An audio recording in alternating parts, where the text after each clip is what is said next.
হরি কথাকে বলা হয় অমৃত। অমৃত মানে বাঁচা।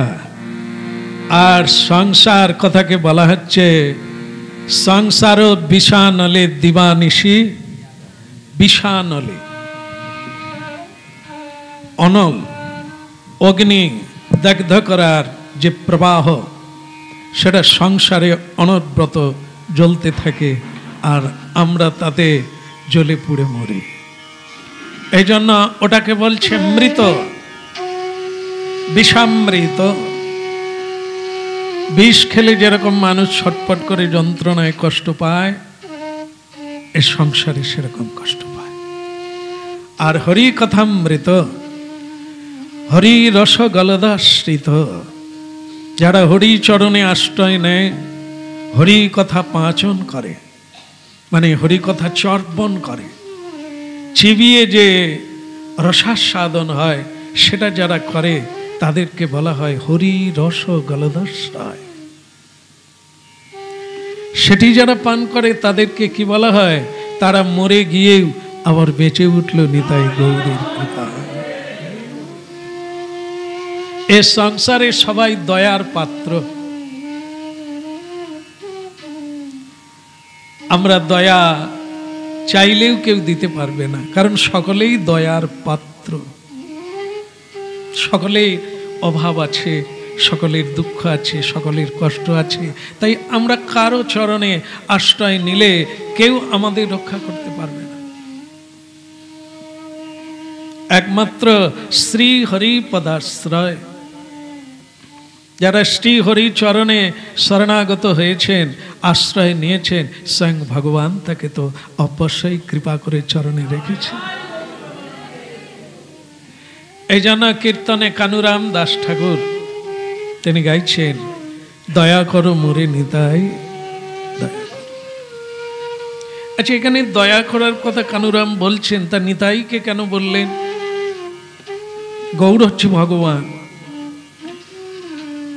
দয়া করার কথা নিতাই চাঁদকে বলা হলো কেন?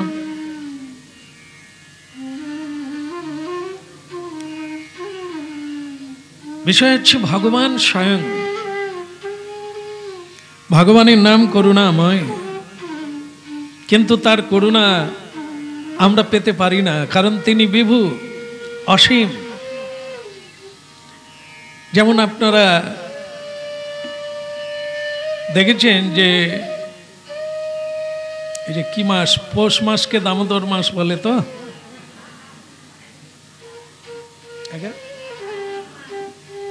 ওই মাসটাকেই বলে।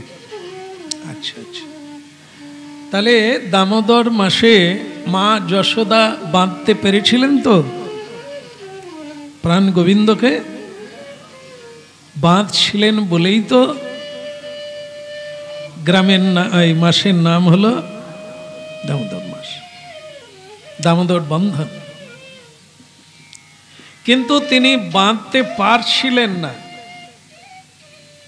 কিরকম যেন কম হচ্ছিল, কটা আঙুল কম হচ্ছিল। যতবারই বাঁধে, বাড়ির যত দড়ি ছিল সব টেনে আনা হয়েছিল, তাতেও বাঁধা যায় না।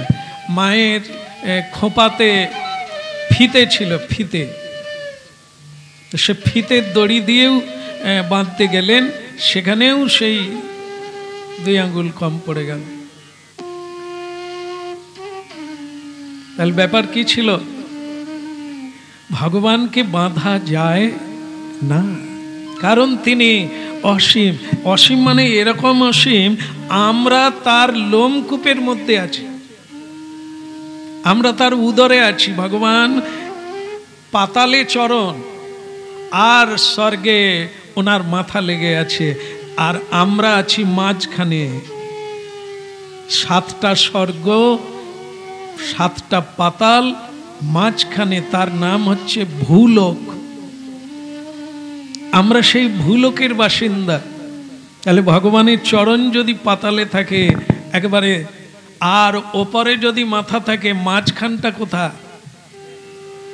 এই ভূতল। উদর, উদর মানে পেট, শরীরের মধ্যে মূল অংশ, সে হচ্ছে মাঝখান। ঔষধ খেলেও কোথায় যায়? অন্ন মুড়ি খেলে কোথায় যায়? প্রসাদ খেলে নিশ্চয়ই পেটে যায় না, সেটাও পেটে যায়। জল খেলে মাথায় যায়, সেটাও পেটে যায়। যা কিছু খাই সব ওই মাঝখানে যায়, ওখান থেকে ডিস্ট্রিবিউটার। এই যে মিডিল পয়েন্ট, এই জায়গা হচ্ছে ভগবানের উদর। আমরা আছি তাহলে কোথায়? ভগবান ব্রহ্মাণ্ড ব্যাপী তার শরীর। যদি পা চরণ নিচে থাকে, মাথা যদি উপরে থাকে, তাহলে তার পেট কত বড়? এ সমগ্র ব্রহ্মাণ্ড ব্যাপী তার পেট। তাহলে আমরা তার বাইরে আছি? তা আমরা যদি তার ভেতরে থাকি, মা যশোদা কোথায় আছেন? খুব ভালো লাগছে আপনাদের কথা শুনে, আপনারা সব জানেন। মা যশোদা কোথায় আছেন? ভেতরে না বাইরে? যদি ভেতরে থাকবে তাহলে গোপালকে বাঁধবে কি করে? যদি বাইরে থাকে, আপনারা তো খুব ভক্তি ভক্তি করছেন, ভক্তিটা কি দড়ি আবার? তো ভক্তি কোথায় কিনতে পাওয়া যায়? ও দড়ি কিনতে পাওয়া যায় না, তাহলে বাঁধবেন কি করে? হ্যাঁ বলিয়ে বলিয়ে, ভক্তি ভক্তি তো খুব করলে, তো ওটা পাওয়া যায় কোথায়? সবার কাছে আছে? আছে? আছে বলেই কেউ প্রেম করে না, কেউ ডাকলেও সারা। এত প্রেমহীন জীবন, এত কষ্ট কেন, এত যন্ত্রণা কেন? আপনি প্রেম শূন্য বলে, প্রেম নাই বলে, ভক্তি নাই বলে। ভক্তির অপর নাম হচ্ছে শ্রদ্ধা, ভালোবাসা। যেটা যুদ্ধ করে জয়লাভ করা যায় না, সেটা ভালোবাসার দ্বারা জয়লাভ করা যায়। অবশ্যই আমাদের ভেতরে ভগবানের যদি এই গুণগুলো থাকে, সেই সৎ গুণাবলী মানুষের মধ্যেও আছে। কারণ কি? আমরা ভগবানেরই অংশ। তাহলে অংশ যদি হই, ভগবানের গুণ বেশি বিভু আমাদের মধ্যে স্বল্প হলেও সব গুণাবলী আছে, কিন্তু প্রকাশ নাই।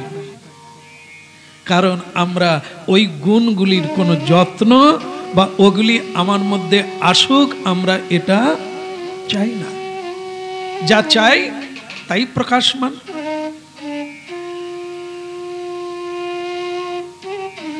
এজন্য কি স্বয়ং ভগবান যদি আমাদেরকে ঘিরে রাখেন, আমরা যদি তার ভেতরে থাকি, মা যশোদাও তার ভেতরে। কারণ তিনি একবার গোপালকে মাটি খেতে নিষেধ করেছিলেন, গোপাল ইয়ে খায় নাই। তো গোপাল বলছে আমি তো কুছ খাই না। তো মা যশোদা বলে তোমার মুখ ফুলে আছে, মুখ খোলো। তো মা যশোদা পিড়াপিড়ি করায় ভগবান শ্রীকৃষ্ণ হাঁ করেছিলেন। হ্যাঁ, আর যখন হাঁ করেছিলেন, হাঁয়ের মধ্যে মা যশোদা কি ধরনের মাটি দেখলেন? ব্রহ্মাণ্ডটা কোনটা? যেটা বললাম, 7টা স্বর্গ, 7টা পাতাল, এই 14 ভুবন নিয়ে একটি ব্রহ্মাণ্ড। অণ্ড ডিম্ব, ডিম্বকে যেরকম দেখতে, এ পৃথিবীটা সেরকম গোলাকার। এর ভেতরে 14টা ভুবন আছে, আর সেই ভুবন 14 ভুবনাত্মক নিয়ে একটি ব্রহ্মাণ্ড। আর মা যশোদা ভগবান শ্রীকৃষ্ণের গুহারে, মুখ গাওহারে কি দেখলেন? দেখলেন ব্রহ্মাণ্ড। শুধু ব্রহ্মাণ্ড দেখেননি, তিনি গোবর্ধন পর্বতকেও গোপালের বদনে দেখতে পেলেন, যমুনা নদী দেখতে পেলেন, নন্দ, উপানন্দ, সুন্দরানন্দ সব ভাইদের, 5 ভাইকেও দেখতে পেলেন, গরু বাছুর সখা সখীদেরও দেখতে পেলেন তার মুখের ভেতরে। শেষে দেখেন তিনিও তার ভিতরে।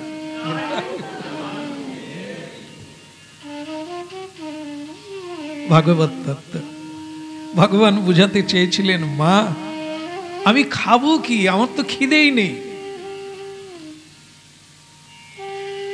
তাহলে লোকে যে ভগবানকে ভোগ লাগায়, সে কে আবার? ভগবানের খিদে কোথা থেকে আসবে? ভগবান সবার খিদে মেটাতে পারেন। তার যদি খিদে লাগে তাহলে তো তিনি আমাদেরই মতো হয়ে যাবে। আমরা জীব, তিনি স্বয়ং ভগবান, তিনি চিন্ময়, আমরা ভৌম, আমরা জড় জগতের সঙ্গে লিপ্ত হয়ে গিয়েছি। দেহটা আমাদের জড় জগৎ থেকে প্রাপ্তি, আর তার দেহ আর তিনি আলাদা নন। আমরা যেমন কি পিছনে দেখতে পাই, সামনে দেখি না। ও উল্টো বলা হয়ে গেছে, পিছনে। এটাও যে ভুল বলছি না, বলতে বলতে অভ্যাস হয়ে গেছে। লোকের নিন্দা করি, নিজের নিন্দা আয় নাই। লোকের মুখ দেখতে পাই, আমার মুখ সকলের দোষে ভরা, আমি কেবল সুন্দর। এটা আমরা মনে করি, এই জন্য পর আলোচনা করি, পর নিন্দা করি। এগুলো কি? এগুলো হচ্ছে পিছন। যা উচিত নয়, যা করা উচিত নয়, যা বলা উচিত নয় সেটাই বলি। যা দেখা যায় না তাকেই বলি। আর যেটা দেখতে পাই, আমি কেমন, আমার কোন কোন জায়গায় দোষ আছে, এগুলো যদি যেদিন দেখতে পাবো, সেদিন আমি অনেক সুন্দর হয়ে বহু মানুষের সেবায় লাগবো। আর যতদিন না এইটা ধরতে পারবো, আমার দোষ সংশোধন করতে পারবো, ততদিন আমি দোষী হয়ে বেঁচে থাকবো। তাহলে আমরা কোন দিক দিয়ে দেখি? পিছন দিক দিয়ে। আবার সেই কথাই চলে এলাম যে আমরা পিছন দিক দিয়ে না, আমরা দেখলে সামনের দিক দেখি। পিছনে কি আছে দেখতে পাই না, সামনের দিক দেখি। কিন্তু ভগবানের ক্ষেত্রে এই হচ্ছে তফাৎ। আমরা শুধু চোখ দিয়ে দেখি, কান দিয়ে শুনি। উনি কান দিয়েও দেখেন, চোখ দিয়েও শোনেন। আবার পিছনে উনি দেখছেন না, সামনে দেখছেন, তাও বলে দিতে পারবেন, কি গো ভালো আছো? আরে উনি তো ঘুরেন না, উনি দেখেন না, কি করে বলতে পারলেন? এই হচ্ছে ভগবান, এই হচ্ছে ভেদ। মানবের দুটো আলাদা, একটা আমি আলাদা, আমার শরীর আলাদা। শরীর ক্ষয়, ভগবান আমি অবক্ষয়। আমার মৃত্যু নাই, আমার শরীরের পতন আছে। আমার শরীর মরবে, ভাঙবে, ক্ষয়ে যাবে, কিন্তু আমি ক্ষয়ব না। আর ভগবান সেখানে, ভগবানের ক্ষেত্রে এক, অপ্রাকৃত নবীন মদন, তার মধ্যে কোনো ভেদ নাই। তিনি এই জন্য এই ভগবত তত্ত্ব যদিও কঠিন, তাকে ভেঙে, তাকে দলিত করে, তাকে আমরা কি বলবো, হ্যাঁ, গলিত ফলম সুখমুখাদ মৃত দ্রব সংযুতম, রসমালাই করে খেতে পারি যদি আমরা চেষ্টা করি, চিন্তা করি, ভাবনা করি। আর যদি চাওয়াটা এক হয়, আমি শুধু তোমাকে জানতে এসেছি, আর কিছু খেতে আসি না, কিছু পেতে আসি না, আমি এসেছি তোমাকে পাবো বলে, তাহলে তুমি তোমার কাছেই ভগবত তত্ত্বটা সহজ হয়ে যাবে। আর যে এই ভোগ বিলাসের জগতে এটা চাই ওটা চাই, হে ভগবান আমাকে কৃপা করো, আমি যেন এটা হতে পারি, আমার যেন এই হয়ে যায়, আমি যেন এই করি, সেটা ভগবান বলে দিয়ে দেব। তার মধ্যে যে কষ্ট আছে, দুঃখ আছে, সেটাও তুমি পাবে।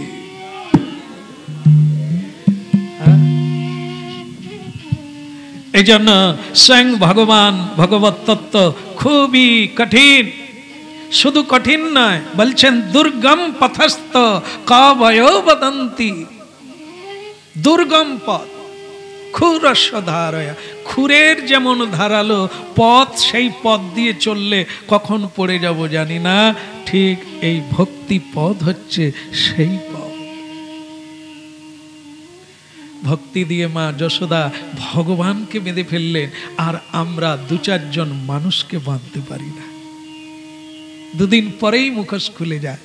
প্রথমে আমরা ভাব দেখাই ভক্তি ভাব, ভদ্র ভাব, কে, কিন্তু দুদিন পরেই আমাকে চিনে ফেলে আমি এটা নয়। এই জন্য ভালোবাসা জমে ওঠে না।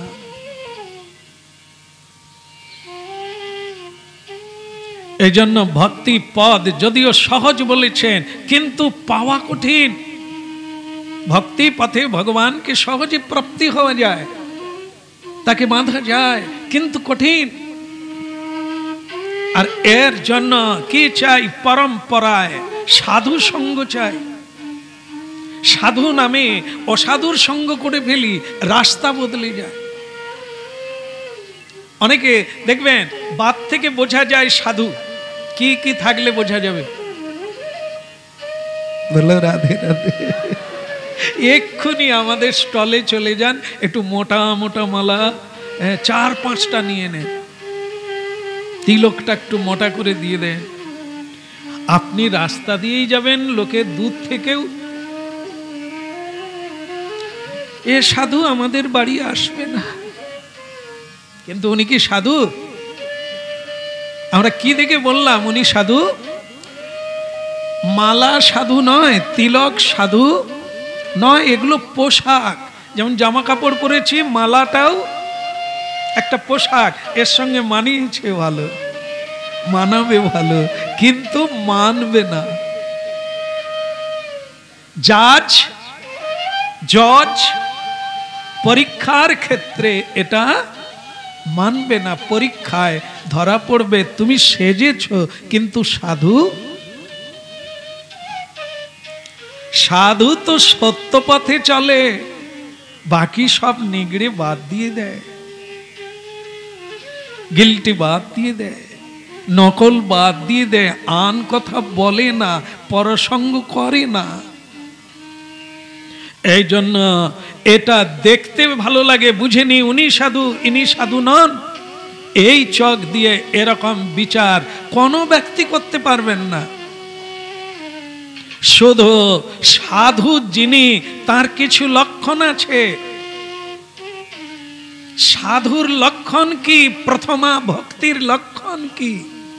ভক্তি 64 প্রকারের। এবার কি ঝামেলায় পড়লে?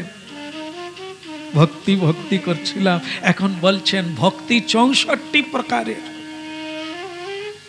64 প্রকারের সেবা, সেবার দ্বারা ভক্তি লাভ করা যায়, মুখে বলার দ্বারা না। যেমন আপনারা একটু নাম উচ্চারণ করুন, বলুন রাবড়ি, বলুন বলুন রাবড়ি, একটু বলুন ক্ষীরমালাই, আরো 2-4 বার বলুন ক্ষীরমালাই। কিরকম লাগছে? খাচ্ছেন কি? বললে বলাই কি খাওয়া হয়? নাম জানা হলো রাবড়ি, গুণ জানা হলো রাবড়ি, এবার রাবড়ির দোকানে যেতে হবে, আর হাত পাতলে টাই করে মেরে দেবে, এক হাতে দিতে भी হবে, তাহলে খরিদ করতে গেলে পয়সা কামাতে হবে, পয়সা কামাতে গেলে কি করবেন? পরিশ্রম। তাহলে রাবড়ি রাবড়ি বললে অনেক পরিশ্রম করো, রাবড়ির দাম অনেক, ক্ষীর মাখনের দাম অনেক, সব চাইতে উঁচু জিনিস, কিন্তু ওকে পেতে গেলে অর্থের প্রয়োজন, অর্থের প্রয়োজন হলে পরিশ্রমের প্রয়োজন, তবে গিয়ে রাবড়ির দোকানে যাবেন, রাবড়ি হলেও হতে। এই জন্য সবই হচ্ছে ক্রিয়া সম্পন্ন বস্তু, বলায় কিছু হয় না, সব কিছু করার লাগে। ভক্তি হচ্ছে ক্রিয়া। আপনার ভক্তি আছে কি করে বোঝা যাবে? এই যে বসে আছেন, বোঝা যাবে ভক্তি আছে। যখন আপনি কর্ম করবেন তখন বোঝা যাবে এনার খুব ভক্তি আছে।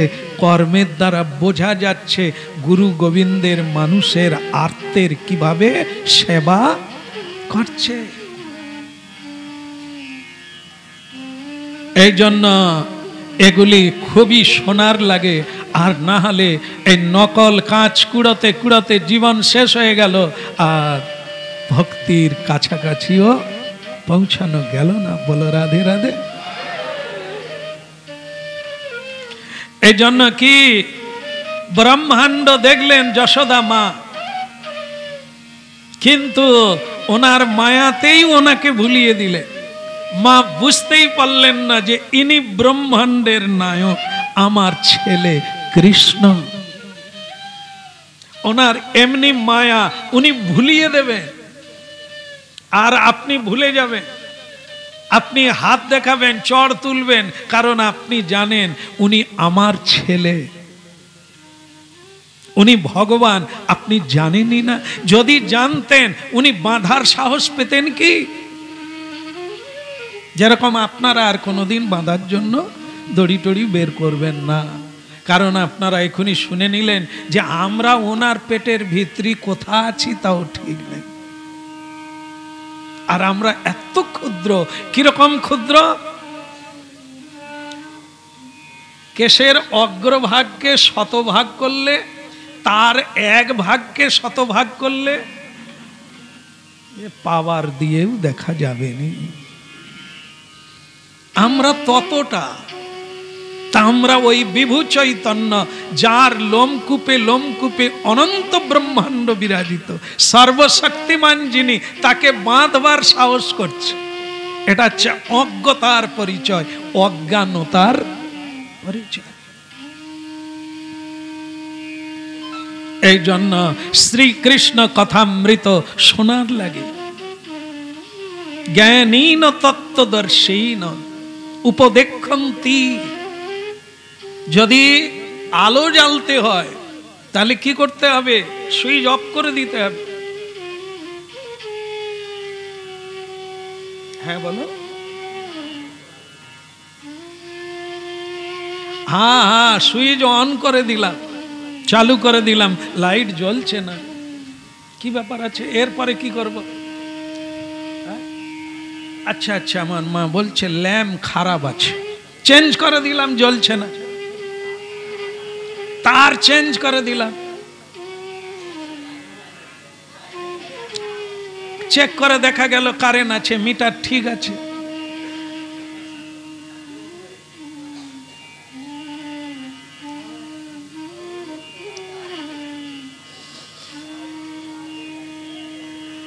बोलो बोर्ड भी अच्छे, तार भी अच्छे, मीटर भी अच्छे, लाइट भी अच्छे, जलता नहीं है। ভেতর অন্ধকার, অজ্ঞানতার অন্ধকারে আমরা নিমজ্জিত। সবই আছে কিন্তু অন্ধকার। সেটা হচ্ছে জ্ঞানের প্রদীপ। জ্ঞান হচ্ছে আলো, অজ্ঞান হচ্ছে অন্ধকার। জীব যতদিন জানে না অন্ধকারে নিমজ্জিত, জীব যখন জানতে পারে সে অন্ধকার থেকে বেরিয়ে আলোর পথে ছুটে।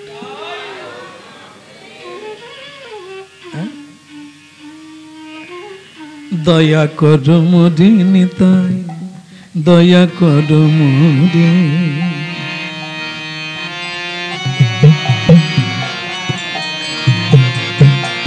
দয়া করো মোরে নিতাই, দয়া করো মোরে।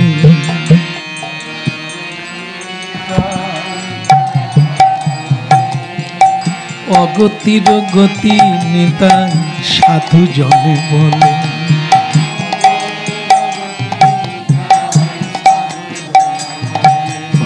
অগতির গতি নিতাই সাধু জনে বলে।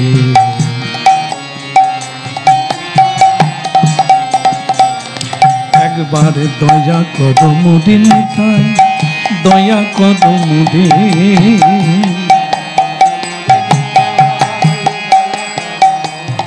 একবার দয়া করো মোরে নিতাই, দয়া করো মোরে।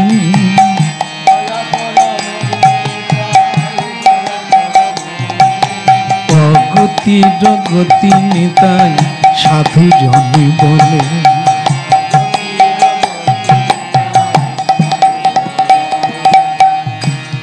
বলে শ্রী রাধে।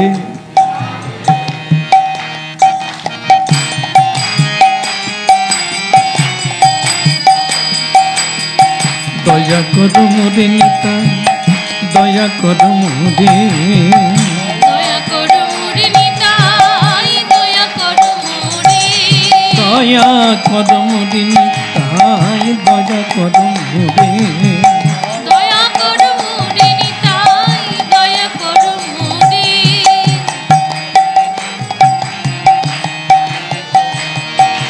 থাম আর তালি বাজাতে হবে।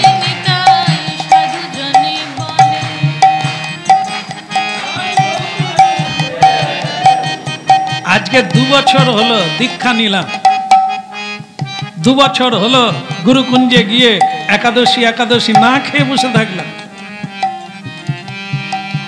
আগে তবু ভালো ছিলাম, এখন আমার জীবনে বিপদ আপদ অভাব অভিযোগ আরো বেড়ে গেল। 2 বছর বললাম দয়া করো মরে নিতাই দয়া করো, তার দেখাও নাই আর দয়াও নাই। বরং আগে দীক্ষা টিক্ষার আগে ভালো ছিলাম, টাকা পয়সা কোথা থেকে চলে আসে, ব্যবসা বাণিজ্য যেন উথলে পড়ছে। আর এই দীক্ষা টিক্ষা নেওয়ার পর যেন পা ফেলালেই বিপদ, ঠিক কিনা? হ্যাঁ, আপনাদেরও চলছে এই অভিযোগ আমরা করি। তো দয়া করে মরে নিতে সেখানে বলছেন, তাহলে কি এ কথা সব ভুল আছে? ভুল আছে? আচ্ছা, একটা বাচ্চা সকালবেলা শীতকালে উঠেই কাঁদছে, বিছানায় কাঁদছে, তার মা তাকে চাপড়ে দিয়ে বলছে তুই ঘুমা বাবা, আমি একটু কাজ করে নি, বেলা হলে তুই উঠবি। ঠিক আছে, বাচ্চা শোনে? মা চলে যায়, মা কিন্তু শোনে না, ওটা বলে দিয়েই চলে যায়। বাচ্চা কি করলো? কান্না শুরু করে দিল। তা মা বলে তুই কত কাঁদবি, কাঁদ, আমি শুনছি না, কাজগুলো শেষ করব তারপরে তোর কাছে যাব। তো বাচ্চা কি করবে? বাচ্চার ভূমিকায় আমরা দয়া করে মরে নিতাই নিতাই সামনে দিয়ে চলে গেল জলের বালতি নিয়ে, আর আমাকে বলল বস, কত কাঁদবি, কাঁদ, আমি এখন আসবো না, কাপড়গুলো কাচবো, শুকোতে দেবো, তারপরে আসবো। তা আমরা তখন কি করবো? আসবেনি যখন বলে গেছে, আর ডাকার দরকার নেই। তো মা শুনতে পাচ্ছে বাচ্চা তো আর কাঁদে না, তার মানে এখন আর যাওয়ার, তারপরে কি আপনাকে তো লাগাতার বাচ্চার মতো কাঁদতে হবে। একটা বাচ্চা কি সাউন্ড বাড়িয়ে দেয়, আরো রোদন বাড়িয়ে দেয়, আর তো না এমন করে কাঁদবে, মা দেখবেন হাফ কাজ করতে করতে মনটা গলে যায়, আহারে কত কষ্ট পাচ্ছে, যাই কাজ পরে হবে, আগে একটু ওকে সান্ত্বনা। এর হয় কি না? এত বোঝার জন্য ধরিয়ে দিলাম। এটা যদি হয় ওটা হবে না। দয়া করো, কিরকম দয়া চাইছেন, প্রকৃত কি দয়া চাইছে? তার দয়া হলে আপনার জীবনে কি হতে পারে, তার দয়া যদি না হয় কি হবে? আপনি বলছেন আমি ডাকলাম, কীর্তন করলাম, বহু কথা শুনলাম, বহু নিয়ম পালন করলাম, বহু আচরণ করলাম, প্রসাদ পাওয়া শুরু করলাম, কিন্তু আমার আগের জীবনটা ভালো ছিল। এই আধ্যাত্মিক পথে এসে গিয়ে আমার দুঃখের শেষ নাই, আমার চোখের জল শুকোয় না। আমাকে আগে অনেকেই ভালোবাসতো, এখন আর কেউ ভালোবাসে না। আপনি এই অভিযোগগুলো করলেন আধ্যাত্মিক হরি নামের উপরে, হরির উপরে, তার দয়ার উপরে। দয়াকে আপনি অস্বীকার করছেন। এবার পয়েন্ট আসুক, আপনার কি কি হচ্ছে? বলে আগে আমার ব্যবসা ভালো চলতো, এখন ব্যবসায় মন্দা এসে গেছে। কি দয়া করা? এ কি নিতাইয়ের দয়া? আপনারা জানেন একটা কীর্তন গান আপনারা, যে আরে কবি নিতাই চান, তারপরেরটা যার যার ভালো লাগবে না বলবেন না, বিপদে পড়বে। এই যে নিতাইয়ের কৃপা মানে কি? সংসার বাসনায় আমার, নিতাই যাকে দয়া করবে তার ব্যবসায় মন্দা আসবে, তার মানে দয়া করছেন। আপনার যদি ব্যবসা বেড়ে যায় আপনার নাম কি হবে? ব্যবসাদার, বড় ব্যবসায়ী। আর যদি ব্যবসা কমে যায়, নামের মালার জপ বেড়ে যায়, আপনার নাম কি হবে? কার ভক্ত? নিতাইয়ের ভক্ত। তাহলে আপনাকে দয়া করছে কি? আপনার বিষয়ে থাকাকালীন আপনি কোনদিন শ্রীকৃষ্ণ ভজন করতে পারবেন না। যতদিন না বিষয় ছাড়িয়া শুদ্ধ হবে। জি, এ শুনে রাখুন, জীবনের শেষ দিনেও কেউ বুঝলেও বুঝতে পারবেন যে ইহাই সত্য। যতদিন বিষয়ে আসক্ত চিত্ত থাকবে, ওই মন কোনোদিন শ্রীকৃষ্ণ, শ্রী গুরু, সাধু, বৈষ্ণব, হরি নামে আসক্ত হবে না।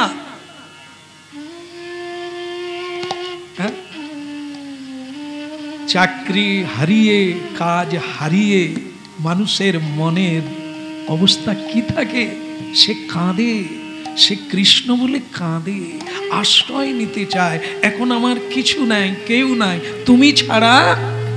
আর যদি আমার চাকরি থাকে, বয়ে গেছে, কাউকে মানবো না, যেখানেই থাকবো দাসী রেখে দেবো আমার সেবা করো। বলো,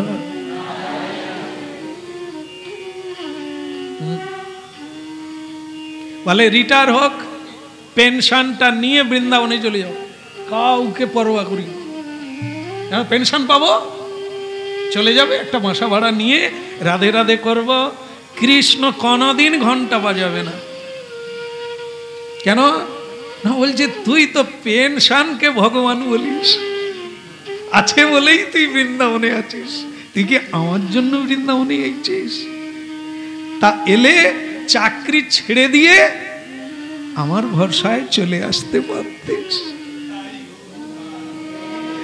এগুলো আমরা লোককে ঠকাতে পারি, কিন্তু জজ সাহেবকে ঠকানো যাবে না। আর মেন তো ওই জায়গায়, আমাকে ঠকালেও চলবে, কিন্তু ওখানে রিজাইন পড়ে যাবে।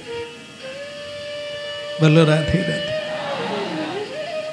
তাহলে দয়া করো মোরে নিতাই। যিনি গান লিখেছেন তিনি চিরবৈরাগ্য, তিনি সংসার করেন না। শ্রী গুরু চরণে কানুরাম দাস, তিনি সর্বত্যাগী। তিনি স্বয়ং শ্রীকৃষ্ণের দর্শন প্রাপ্তি হয়েছে। তিনি নিত্যানন্দ পত্নী জাহ্নবী দেবীর কাছে দীক্ষিত, যার নাম জগৎ জননী।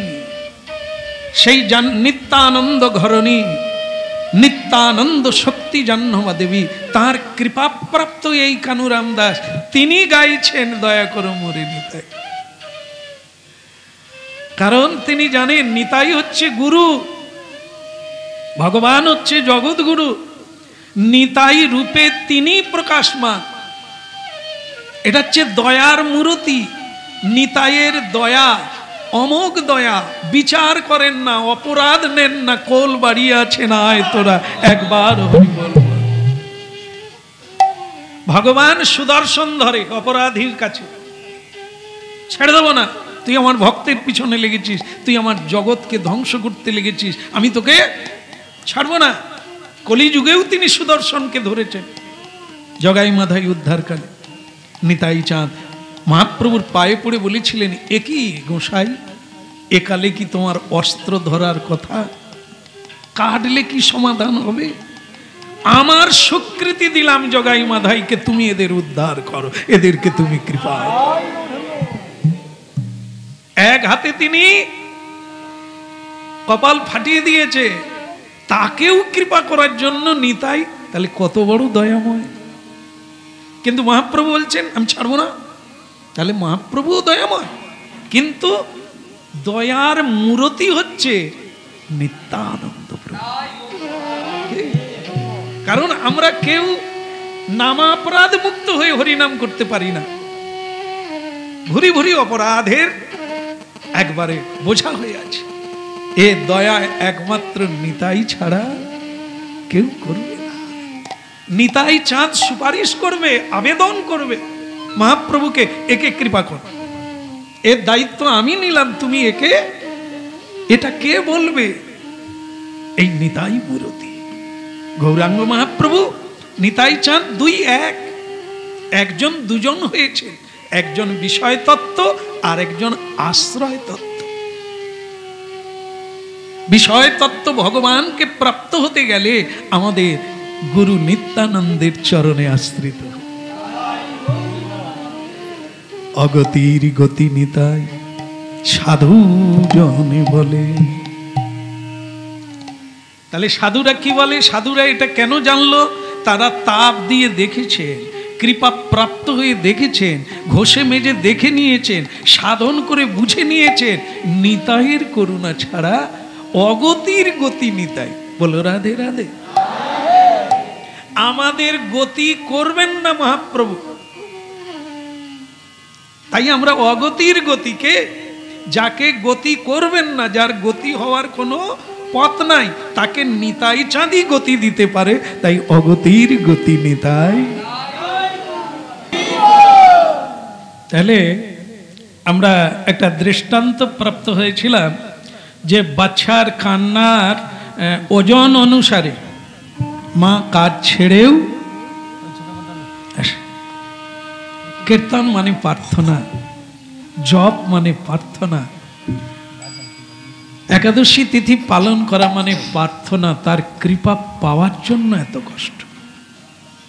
তো সেই ভজন সাধনের মধ্যে আমাদের আরতি নাই। এই আরতির দাম অনেক। যে কোনো প্রার্থনায় আরতি না এলে সেই প্রার্থনা পরিপূর্ণ হয় না। মা যেমন বাচ্চার কান্নায় কান দেয় না, কিরকম কাঁদে? যখন মাঝে মাঝে কাঁদে, মাঝে মাঝে কাঁদে, মা বলে ঠিক আছে একটু কাঁদে। কিন্তু যদি তেমন করে কাঁদে,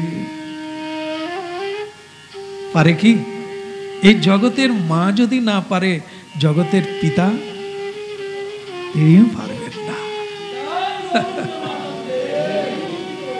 একই একই একই একই কারণ মায়েদের মধ্যে সেই শক্তি মমতা আছে, দিয়েছেন বিধাতা। সকল মানুষের মধ্যে ভগবানের সকল সৎ গুণাবলী আছে। এই জন্য মানুষও কাঁদে, মানুষও ভালোবাসে, মানুষের হৃদয়েও প্রেম আছে। ভক্তি বাইরে যদি কিনতে পাওয়া যেত, যার অর্থ আছে সে তো কিনে নিত। এটা কেনার জিনিস নয়, এটা কেউ কাউকে দেওয়ারও জিনিস নয়, এটা কেবল তোমার ভেতরে আছে তাকে প্রকাশ করা। এই জন্য কি এই দয়া করো বলতে হবে, কোনোদিন বন্ধ করা যাবে না। আর যত বলতে বলতে জীবনের চাওয়া পাওয়া কমতে থাকবে। সংসার এত ভালো লাগছে যতক্ষণ না আপনি সংসার না বুঝবে। মানুষ পরিণত বয়সে কেন কাঁদে বলুন তো? যখন বয়স শেষের দিকে পৌঁছে যায়, সংসারের জন্য কাঁদে। কারণ তিনি অনেক করলেন, অনেক দিলেন, কিছুই পেলেন না। এটা অনেক সময় লাগে। আজকে ঝড়খার জীবনকে, ভোগ বিলাসের জীবনকে বাধা দিয়ে আটকানো যায় না। ওরে তুই এটা করিস না বলে ছেড়ে দেন। কদিন বাঁচবো? খেয়ে মেখেই তো যেতে হবে, যা ইচ্ছে হয় তাই করতে হবে। জীবন তো দুদিনে। এগুলো উপদেশ মানে না, কিন্তু তখনই মানে যখন আর ভোগ করতে পারি না। ব্যথায় ব্যথায় কেঁদে ওঠে, লাঞ্ছনা গঞ্জনায় কেঁদে ওঠে। তখন সে জীবনের মানে বোঝে, কি করলাম এতদিন, কাদের জন্য করলাম। এটা বুঝতে সময় লাগবে। আর এতদিনে তুমি দয়া করো নিতাই, দয়া করো মরে নিতাই, দয়া করো। তার দয়া না হলে যোগাই মাধায়ের মাতলামি যাবে না, চরিত্র বদল হবে না, পাপের ভার কেউ নেবে না।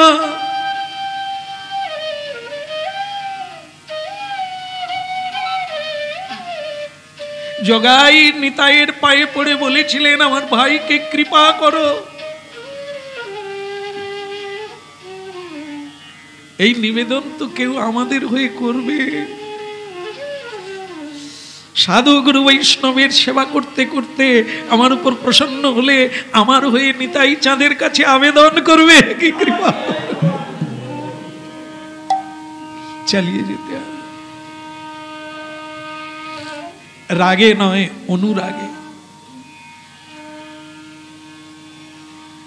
রাগ আর অনুরাগ, হ্যাঁ, অনুরাগ না হলে রাগের কোনো মূল্য নাই। রাগ মানে একটি রাগাশ্রয়ী গান বলা যায়, সঙ্গীত বলা যায়। মীরাবাই কীর্তন করছেন, আর একজন বলছেন যে আপনার গান ভালো লাগলো কিন্তু রাগ নাই, গানের মধ্যে রাগ নাই।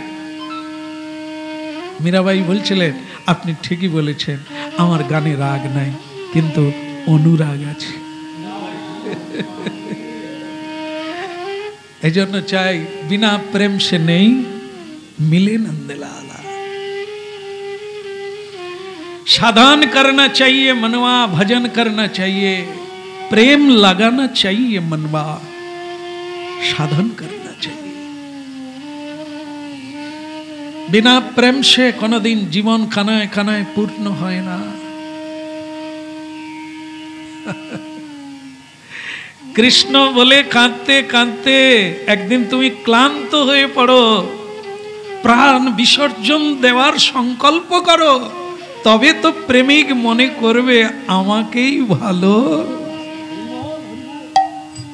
কৃষ্ণ প্রেমের এত চূড়ান্ত জায়গা। করতাল বাজালাম, একটু কীর্তন গাইলাম, হ্যাঁ এটা না, এটা চালাতে চালাতে বিষয় বৈভব কামনা বাসনা ছাড়বে, তারপর তো তোমার চোখে প্রেমিকের জন্য জল। এখন তোমার ধনের অহংকার আছে, রূপের অহংকার আছে, শরীরের বলের অহংকার আছে, এ অহংকার কোনোদিন অনুরাগে পূর্ণ হয় না। একুলে ওকুলে দিনু, দেখেন ঠিক মিলে যাচ্ছে, একুলে ওকুলে দিলু তিলাঞ্জলি। আমাকে চরণে রাখো গোরা আপনারও। যখন আমার একুল অকুল সব কুল হারাবে, আমি যখন অকুলে ডুববো, যখন তাকে ডাকবো হানিতাই কৃপা করো বলে, উনি দেখবেন ওর আর কেউ নাই, আমি ছাড়া আর কেউ নাই।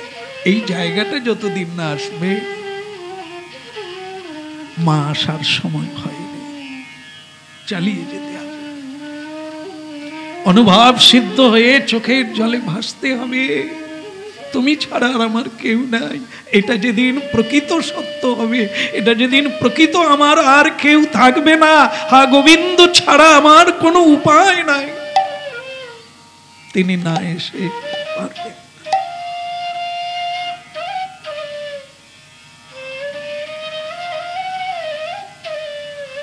যুদ্ধ শেষ, কুরুক্ষেত্রের যুদ্ধ শেষ। আপনারা কি বলবেন, যুদ্ধ শেষ হলো? কুরুক্ষেত্রের যুদ্ধ অবিরাম চলছে। যুদ্ধ, কুরুক্ষেত্রের যুদ্ধ কোন কোন দেশের সঙ্গে হয়েছিল? বুড়িমা, হলুদ বুড়ি বলো, কোন কোন দেশের সঙ্গে কুরুক্ষেত্রের যুদ্ধ হয়েছিল? ডায়েরি আনা হয়নি বোধহয়, বলো আপনারা বলুন। কোন দেশে দেশেও নয়, গ্রামে গ্রামেও নয়, তাই এটা বলতে এত কষ্ট কেন? ঘরে ঘরে। আমাদের যুদ্ধ কোনো দেশের সঙ্গে না,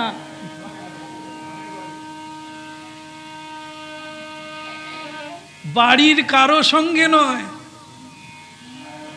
ভাই ভাই কি আমার সঙ্গে আমার লড়াই, মনের সঙ্গে ইন্দ্রিয়ের লড়াই।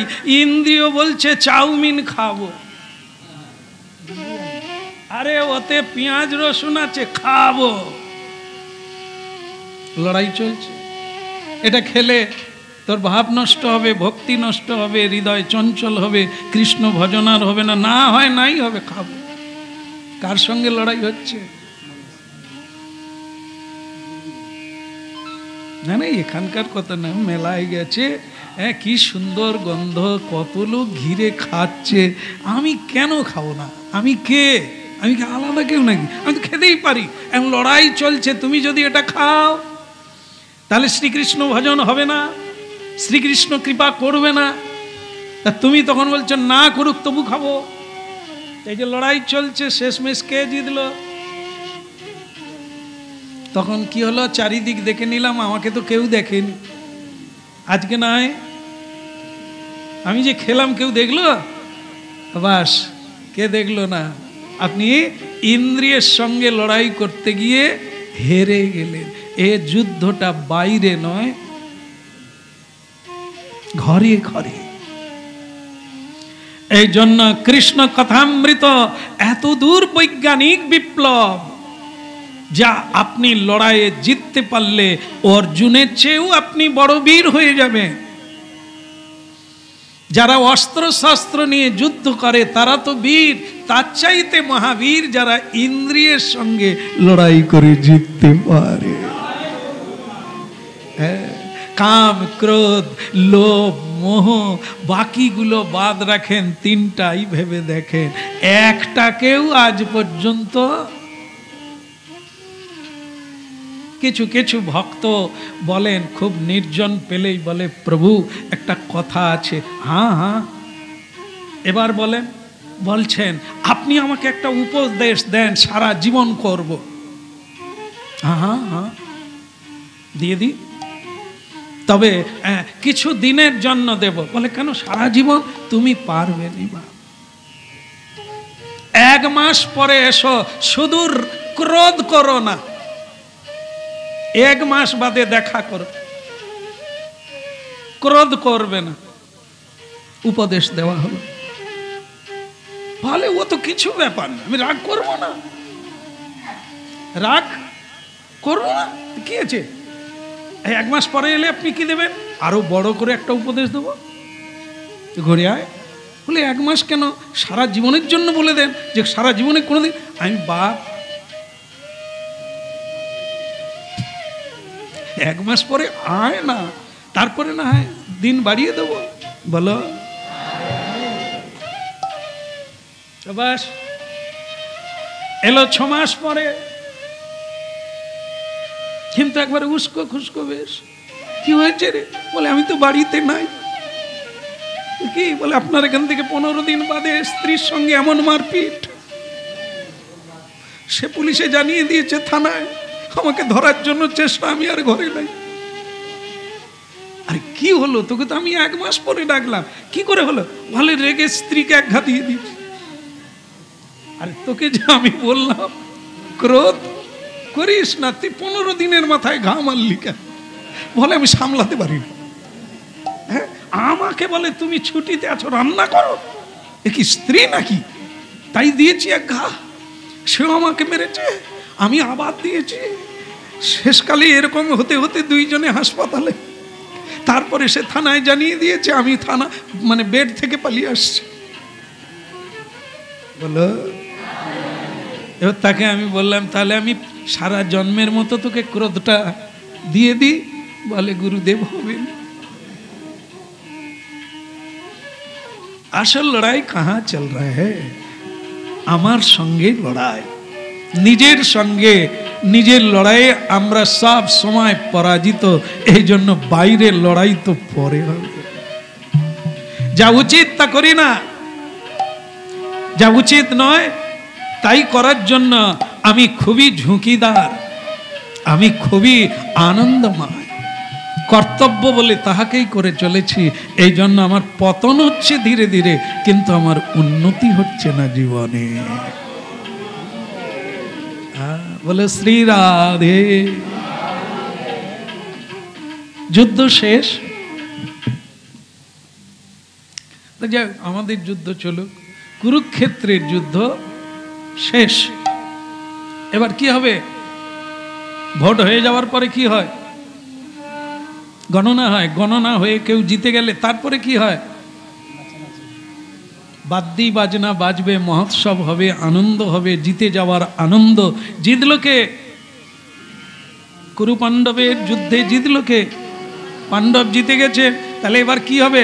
একটু বাজনা টাজনা হবে, একটু উৎসব হবে, একটু খাওয়া দাওয়া হবে, একটু নাচা গাওয়া হবে, তা নয়।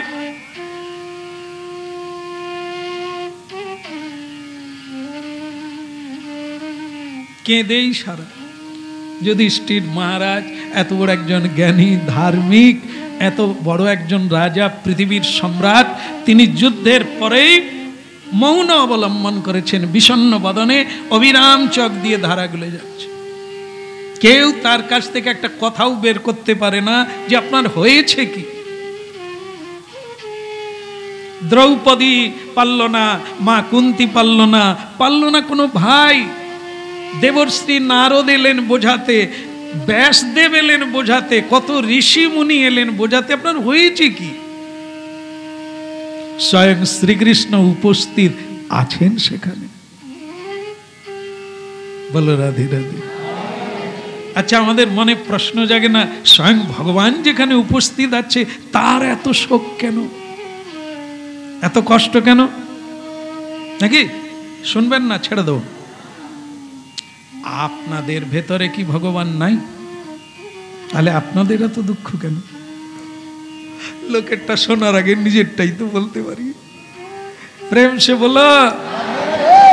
সবার হৃদয়ে তিনি তো অবশ্যই আছে, আর ওখানে তিনি দুই প্রকারে আছেন, বাহ্যে বাইরেও আছেন। স্বয়ং ভগবান এতক্ষণ পরে দেখলেন, না বললে আবার কিরকম হয়, দু এক কথা তো বলতেই হয়। মহারাজের জয় হোক। আবার ভগবান বলছেন মহারাজের জয় হোক, তবুও বসে একবারও মাথা তুলছে না। মহারাজের জয় হোক। স্বয়ং ভগবান শেষকালে একটাই কথা বললেন, মুথুন বদলাতে হবে। যারা জানেন মুথুন কাকে বলে তারা হেসে ফেলেছে। ঘরের মূল হচ্ছে মুথুন। সে যদি এরকম, তাহলে চালের দশা কি হবে? সেও ভেঙে পড়বে। আরে আপনি রাজা, আপনি গার্জেন, বাড়ির কর্তা, বাড়ির গিন্নি, আপনি যদি ভেঙে পড়েন, বাচ্চা কাচ্চা কোথায় যাবে? এত যে শাস্ত্র পড়লেন, এত সাধু সঙ্গ করলেন, এত হরিকথা শুনলেন, তাহলে তার কি কোনো ফল নাই? আপনি ভেঙে পড়ছেন, শোকাহত কিসের জন্য? যুধিষ্ঠির মহারাজ বললেন, দেখো কৃষ্ণ, তুমি কিছু বললে আমার গায়ের ভেতর একটা জ্বালা এসে যায়। অন্য লোকে বলছে বলুক, কিন্তু তুমি বললে আমার কষ্ট হয়। আচ্ছা, তারা জানে না আমার কি হয়েছে, তুমি কি জানো না? যারা আমাকে বলে তোমার কি হয়েছে তারা জানে না, কিন্তু তুমিও জিজ্ঞাসা করছো, তুমি কি জানো না আমার কি হয়েছে? কৃষ্ণ বলে, আমি যেটা জানি আপনি সেটা জানেন না। আমার তো এতক্ষণে ব্যাকপাই টেকপাই ডেকে একটু মজা করা যেত যে জিতে গেলাম, যার জন্য এতদিন অপেক্ষায় ছিলাম, এত মারপিট করলাম, এত ঝগড়াঝাঁটি করলাম, তা আপনি কোথায় আনন্দ করবেন? আপনি খাচ্ছেন কেন? তো যুধিষ্ঠির মহারাজ বলেন, এই জন্য তোমাকে সকলে ভগবান বলেনি। তোমাকে কেউ কেউ যে গালাগালি করে আমার মনে হয় ঠিক করে। লোকে গালাগালি করে না, ঠাকুরের চোখ নাই। ভগবান তো নয় যেন পাষাণ, দেখেও দেখেনি, শুনেও শুনেনি। এত যে কাঁদছি, কি ভগবান যদি হতো, আমাদের এই দুর্দশা হতো। ভগবানের চোখ আছে। একবার রাধে রাধে। যুধিষ্ঠির মহারাজ বলে, তোমাকে ঠিক বল, এই যে তুমি সবই জানো, তবু তুমি আমাকে জিজ্ঞাসা করছো আমার কি হয়েছে। কৃষ্ণদমন বললেন, আমি যেটা জানি সেটা আপনি জানেন। সেটা কি? তুমি জানো আমি জানি না। সেটা হচ্ছে, আমি যেটা জানি সেটা হচ্ছে আপনি জয়লাভ করেছেন, আর আপনাকে দেখে মনে হচ্ছে আপনি হেরে গেছেন। বলে কি করে? বলে আপনি কাঁদছেন কেন? বলে আপনি জানবেন কি করে? আপনি তো কিছুই বোঝেন না। বোঝা গেল। বলে কেন? এই রাস্তায় রাস্তায় ঘরে ঘরে কান্নাকাটি শুরু হয়েছে। বাবা হারিয়েছে যুদ্ধে, মা হারিয়েছে যুদ্ধে, স্বামী হারিয়েছে যুদ্ধে, সকলে আজকে কাঁদছে। লক্ষ লক্ষ নরনারী, লক্ষ লক্ষ মানুষ মারা গেল যুদ্ধে। সেটা কার জন্য? আমার জন্য। আর সেই পাপের দায়ভার কার? আমার। আমি যদি যুদ্ধ না করতাম তাহলে এরা কি কেউ বিধবা হতো? কেউ বাবা হারাতো, দাদা হারাতো, ভাই হারাতো? এই সর্বহারা হয়ে আজকে কাঁদছে কেন? আমার জন্য। তাই সেই রক্ত শানিত, সেই রক্ত মাখা হাতে এত মানুষকে মেরে আমি হাসবো? ভগবান কৃষ্ণ হেসে বললেন, তাই যদি এত জ্ঞান, তার যুদ্ধটা করলেন কেন? এই কথাটা তো যুদ্ধের আগে বললে যুদ্ধ হতো না, আমি শাঁখ বাজাতাম না। আপনি যুদ্ধ করবেন না বললেই হতো। আপনি যুদ্ধ করলেন, মেরে দেওয়ার পরে কাঁদছেন, তো নাটক ছাড়া কিছু না। এসব বাদ দেন। তো যুধিষ্ঠির মহারাজ বলে, বাদ যদি দিতে হয় আপনারা আমাকে একা একটু কাঁদতে দেন, যান আপনারা যে যার কাজে যান, আমি একটু বসে বসে কাঁদ। তো ভগবান কৃষ্ণ বলে, কাঁদলে যদি সমাধান হতো তাহলে বনে কি আর যেতে হতো? কাঁদলেই যদি সমাধান হতো এত লোক কি আর মরতো? আপনি সারা জনম কাঁদলেও সমাধান পাবেন না। বলে, তাহলে আমি কি করব? আমি সেটাই খুঁজে পাই। এই কথাটাই তো বলবেন যে আমি কি করব, তাহলে তো আমি একটা খুঁজে দিই। একটু জোরসে বলো, আবার বলো, একমত কিনা বলো। সকলে একমত তো? তাহলে আমি একটা রাস্তা বলি। হ্যাঁ, সব ঋষি মুনি ঘিরে ফেলেছে বাড়ি, সবাই কেউ সব নাজেহাল, মানে বুঝিয়ে বুঝিয়ে, কিছু লোক থাকে না এরকম, বুঝালেও সে যে একটা প্যাঁচ ধরে বসে আছে। কিছু কিছু মাতাল আছে দেখবেন, সারা রাত্রি একটা কথাই বলবে, ক্ষমা চাইলেও ক্ষমা, কেন দেরি করলো দরজা খুলতে? আরে বাবা ভুল না, আমি ওসব কিচ্ছু না, কেন দরজা খুলতে দেবে? আমি কি কেউ না? হ্যাঁ, ও দেখবেন সারা রাত্রি লোকজন ডেকে এনে ক্ষমা চান, শুয়ে পড়ুন, তো কেন কেন দেরি করে? কোনো কথা মানে না, কোনো মীমাংসাই চায় না। হ্যাঁ, এই যে থাকে না, না আমি কাউকে মানি না, আমি কারো বিচার মানি না, আমি যেটা চাই সেটাই দিতে হয়। এই লোকের বিচার শেষ পর্যন্ত গ্রামের লোকেরা কি করে, যা একে এক ঘরে করে দে, করে দে। বলো রাধে রাধে। তো ভগবান শ্রীকৃষ্ণ বললেন, তাহলে আমি একটা পদ বলি। যুধিষ্ঠির মহারাজ বলুন। দেখেন, আমি যতদূর জানি এই পৃথিবীতে এই মুহূর্তে একজন জ্ঞানী, তার উপরে কোনো জ্ঞানী নাই, যিনি সবচাইতে ভালো বোঝেন, তিনি এখনো আছেন, বেঁচে আছেন। আপনি তার কাছে গেলে উপদেক্ষন্তি তে জ্ঞান জ্ঞানীন তত্ত্বদর্শী। শোক করা উচিত কিনা, শোক প্রকৃত হয়েছে কিনা, ভুল না ঠিক, এই তত্ত্বটা যিনি জানেন তার নাম হচ্ছে জ্ঞানী। জ্ঞানীন তত্ত্বদর্শী। উপদেশ নিতে গেলে সেই জ্ঞানীর কাছে যেতে হবে। তা যুধিষ্ঠির মহারাজ বলে, তিনি এখনো বেঁচে আছেন পৃথিবীতে, তা তার নামটা কি? তা বললেন, তার নাম মহাজ্ঞানী ভীষ্মদেব। কি ভালো লাগছে? ভালো লাগছে নাম শুনে? কারণ তাকে দেবতারাও পর্যন্ত হাত জোড়ে প্রণাম, স্বয়ং ভগবান তো তার চরণ স্পর্শ করে প্রণাম করে, শ্রদ্ধাবি করেন। এই জন্য নাম শুনে সকলেই স্বীকার করে নিলেন। ঋষি মুনি সবাই জয়ধ্বনি করলেন, জয় হোক। এক বাক্যে স্বীকার করি, উনি সমাধান দেবেন, যুধিষ্ঠির মহারাজের সব মালিন্য দূর হয়ে যাবে। তাহলে আর দেরি করে লাভ নেই। তিনি কোথায়? যুদ্ধ শেষ, কিন্তু তিনি বেঁচে আছেন, তিনি বাড়ি যান না, এখনো কুরুক্ষেত্রের এক প্রান্তে অন্ধকার রাতে শুয়ে আছে।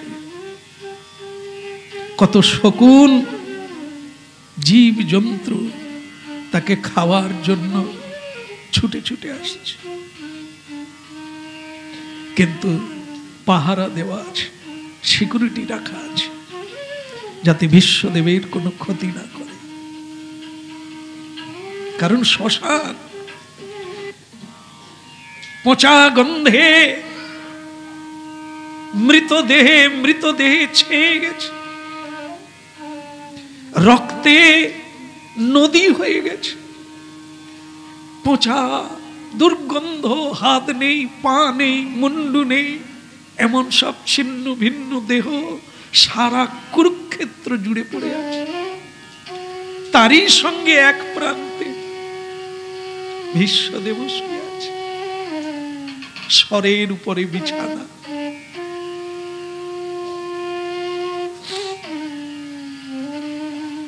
অবিরাম ভজন করে চলছে।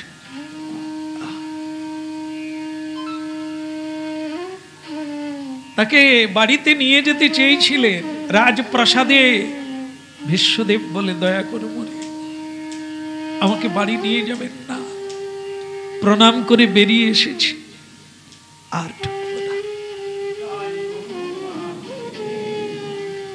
প্রতিদিন যুদ্ধে বেরোলে ঈশ্বরকে প্রণাম করি, সেই দিন এলে আর যেন না ঢুকি সংসারে, এই বেরোনোই শেষ বেরোনো।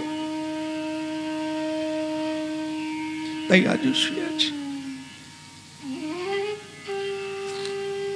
সকল ঋষি মুনি, ব্যাসদেব, নারদ আদি সকলে খুব খুশি হলেন। ব্যাসদেব বলবেন, উপদেশ দেবেন, আমাদেরও কাজে লাগবে, আমাদের শোনা উচিত। সকলে ছুটে এলেন। তার সঙ্গে আরেকজন তৈরি হয়ে নিলেন, তিনি হচ্ছেন ভগবান বাসুদেব। প্রশ্ন, যার জ্ঞানের অভাব তিনি যাবেন, স্বয়ং শ্রীকৃষ্ণ যাকে বোঝাতে পারলেন না, ভীষ্মদেব বুঝিয়ে দেবেন? তিনি কি কৃষ্ণের চেয়ে বড়? কৃষ্ণ বোঝাতে পারলেন না, আর ভীষ্ম বুঝিয়ে দেবে? এর পিছনে রহস্য কি? কেন কৃষ্ণ নিজের থেকে ভীষ্মদেবের নাম বললেন কেন? এবং তিনি আবার তার যাবার কি দরকার? তার কি জ্ঞানের দরকার? তিনি নিজেও অর্জুনের রথে উঠলেন, চলো অর্জুন আমিও যাব। একবারে সনদ ব্যবহারে সকল ঋষি মুনিকে নিয়ে, তার আগেও তাকে ঘিরে বহু ঋষি মুনি সাধু সন্তরা বসে আছেন হাত জোড়ো করে। কি মানুষ দেখুন, কি ভজন দেখুন, সত্যের পথ কত উঁচু দেখুন। যারা জানে না তারা সাধুকে প্রণাম করে না, কিন্তু যারা জানে তারা রাস্তায় শুয়ে পড়তেও দ্বিধাবোধ।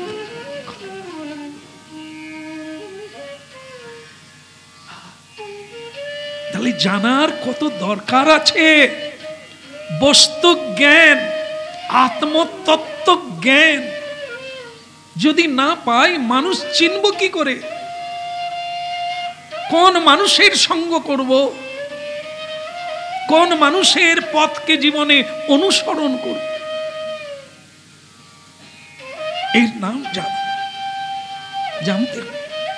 শ্রীকৃষ্ণ কেন যাচ্ছে, এর রহস্য আছে, কেউ বলতে পারবো? আমরা তো কা কথা, শিবও জানে না, ব্রহ্মাও জানে না, কোন দেবতাও জানে না তিনি কি করেন, কি করবেন, কেন যাচ্ছেন, কেউ বলতে পারে না। কখন বলতে পারি আমরা? যখন গিয়ে কিছু করেন তখন মনে, ও এইটা করার জন্যই। এর আগে কেউ বলতে পারবেন না।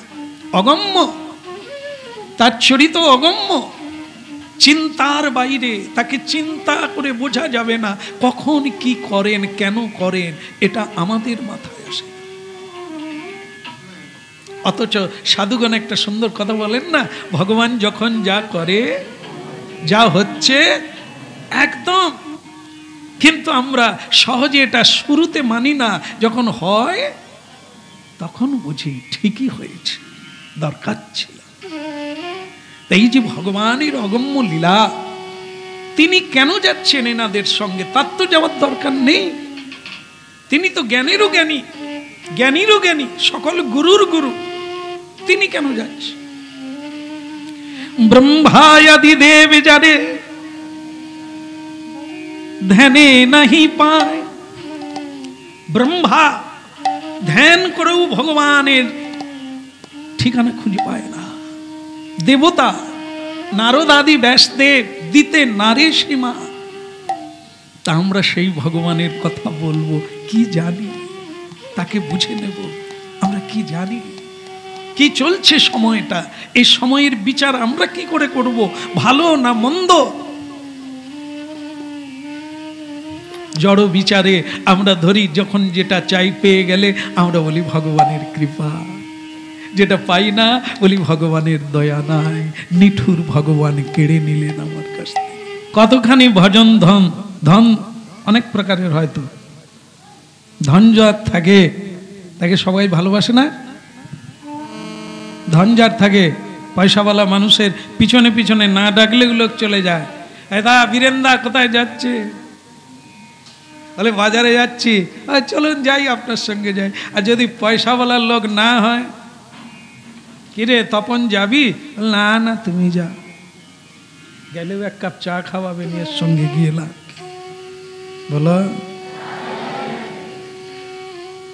ধন, ভজন ও ধন, এটা যার যত বেশি হবে তার শ্রী বৃদ্ধি পাবে আর লোক বেড়ে যাবে। কেন? ধন আছে, ধন লোভে সবাই আসে। ভক্তি ধন, প্রেম ধন, ভজন ধন, সাধন ধন, এও ধন। আর এই জগতের টাকা পয়সাকেও বলা হয় ধন। এগুলি কার থাকে? এর মালিককে।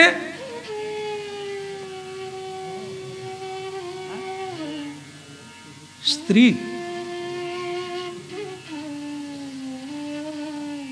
আমরা কীর্তন গাইতে যাই তো মাঝে মাঝে, বসে আছি তো বসে আছি, দক্ষিণা দেয়নি, উঠতে পারিনি তো, আর বলে দিয়েছে না আসা পর্যন্ত উঠবেন নি, খালি বসে আছি। মালিক চলে যাচ্ছে। আরে বাবা কি ব্যাপার হলো? কত রাত্রি হবে? বসে আছি তো। বলে দাঁড়ান, আমার স্ত্রী এখন কাজের ফাঁক নেই। আরে আপনার স্ত্রীর কাজের ফাঁক নাই তো আমার কি? আপনি তো দিয়ে দেবেন। বলে আমার কাছে নাই, আমি যা পাই সব দিয়ে দিই, স্ত্রীকে দিয়ে দিই, ওর কাছে রেখে দিই। আমি বলি বউকে কেন টাকা দেয়? এর মধ্যে নিশ্চয়ই কোনো ব্যাপার আছে।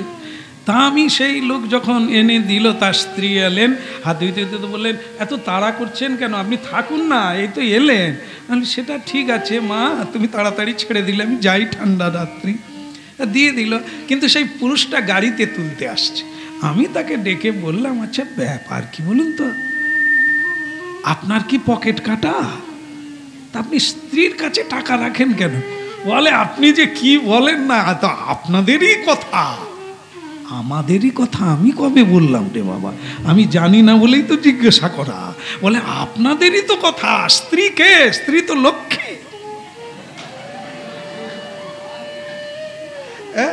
আর আমরা তো সব ভিখারি, হাতে থাকলেই গলে পালিয়ে যাবে, আর ওদের কাছে দিলে বাড়বে।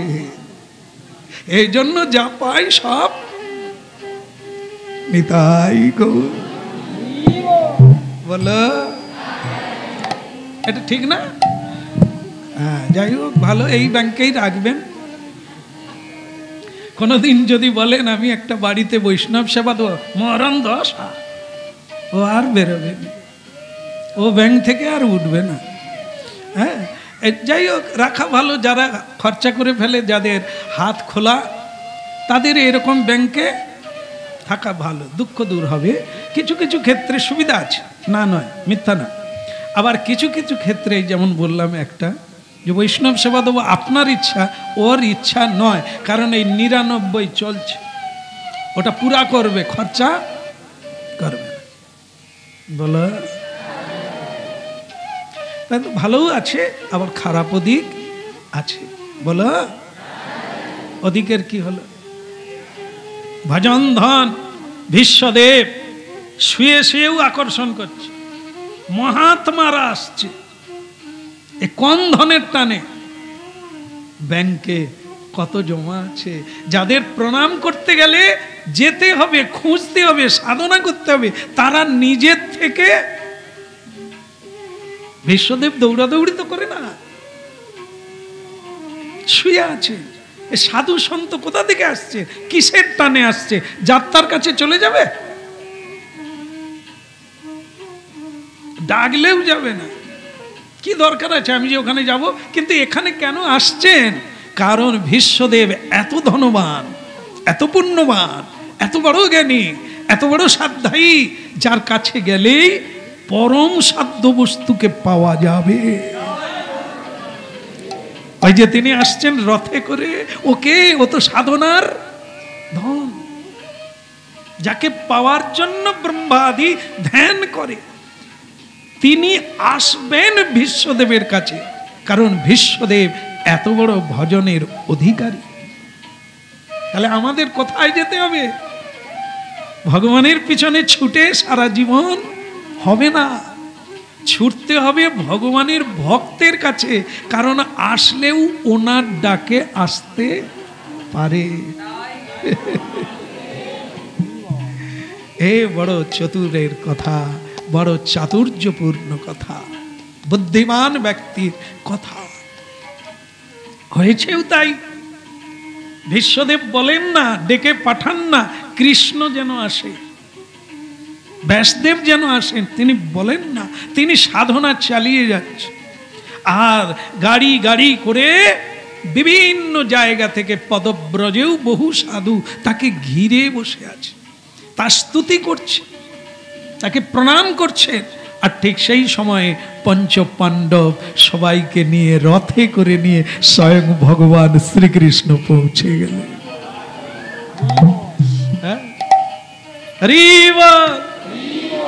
তাকে বলতে হবে, বাড়িতে যারা আসবেন তাদেরকে স্বাগত করতে হবে, সম্বর্ধনা করতে হয়। হ্যাঁ, কোন নেতা মন্ত্রী এলে জয় নিতাই বলতে পারবেন?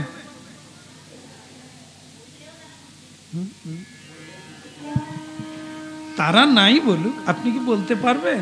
না না, বলতে পারবেন না। ওদের পার্টির যেরকম স্লোগান টান আছে, সেই সব বললে তারা খুশি হবে। আর ভক্তের বাড়িতে কেউ এলেই তারা কিন্তু ওসব বিচার করে না, কে কোন শ্রেণীর মানুষ, ওটা বিচার করে না, তো অভ্যাস। যে কেউ এলেও তাকে বলা হয়ে যায়।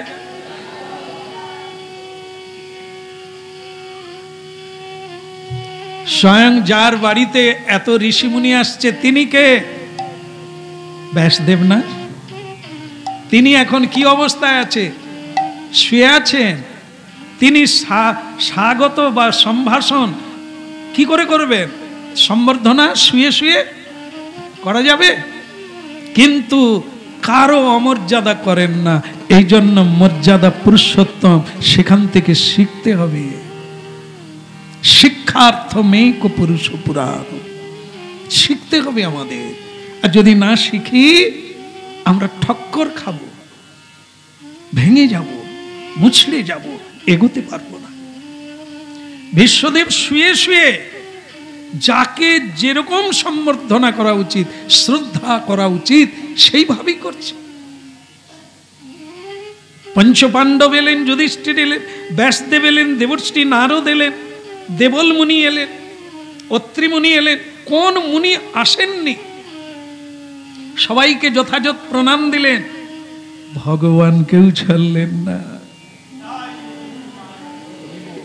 বাসুদেবং পরম জ্ঞানম, বাসুদেবং পরম তপ, বাসুদেব পরম ধর্ম, বাসুদেব পরাগতি। হে প্রভু, আমার প্রণাম নেবেন। আজ ভীষ্মের পরম সৌভাগ্য, স্বয়ং ভগবান, যাকে ডেকে পাওয়া যায় না, আজ তিনি স্বয়ং এসেছেন। ভগবানও প্রণাম করলেন, বিশ্বদেব মহাজ্ঞানী, আমার প্রণাম গ্রহণ করুন।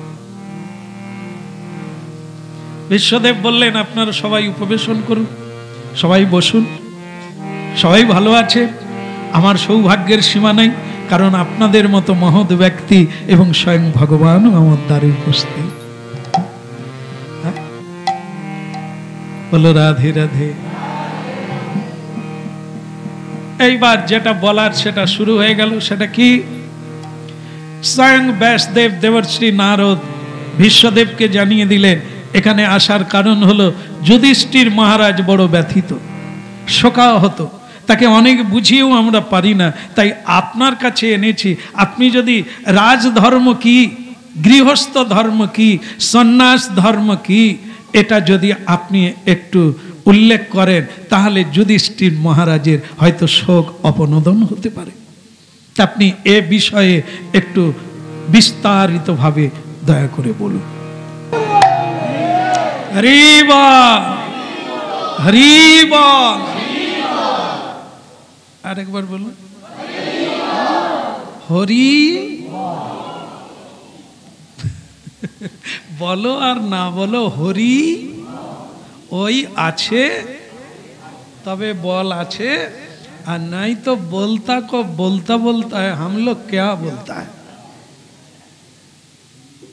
খালি বলে হরি বল। এটা নয়, বোঝানো হচ্ছে হরি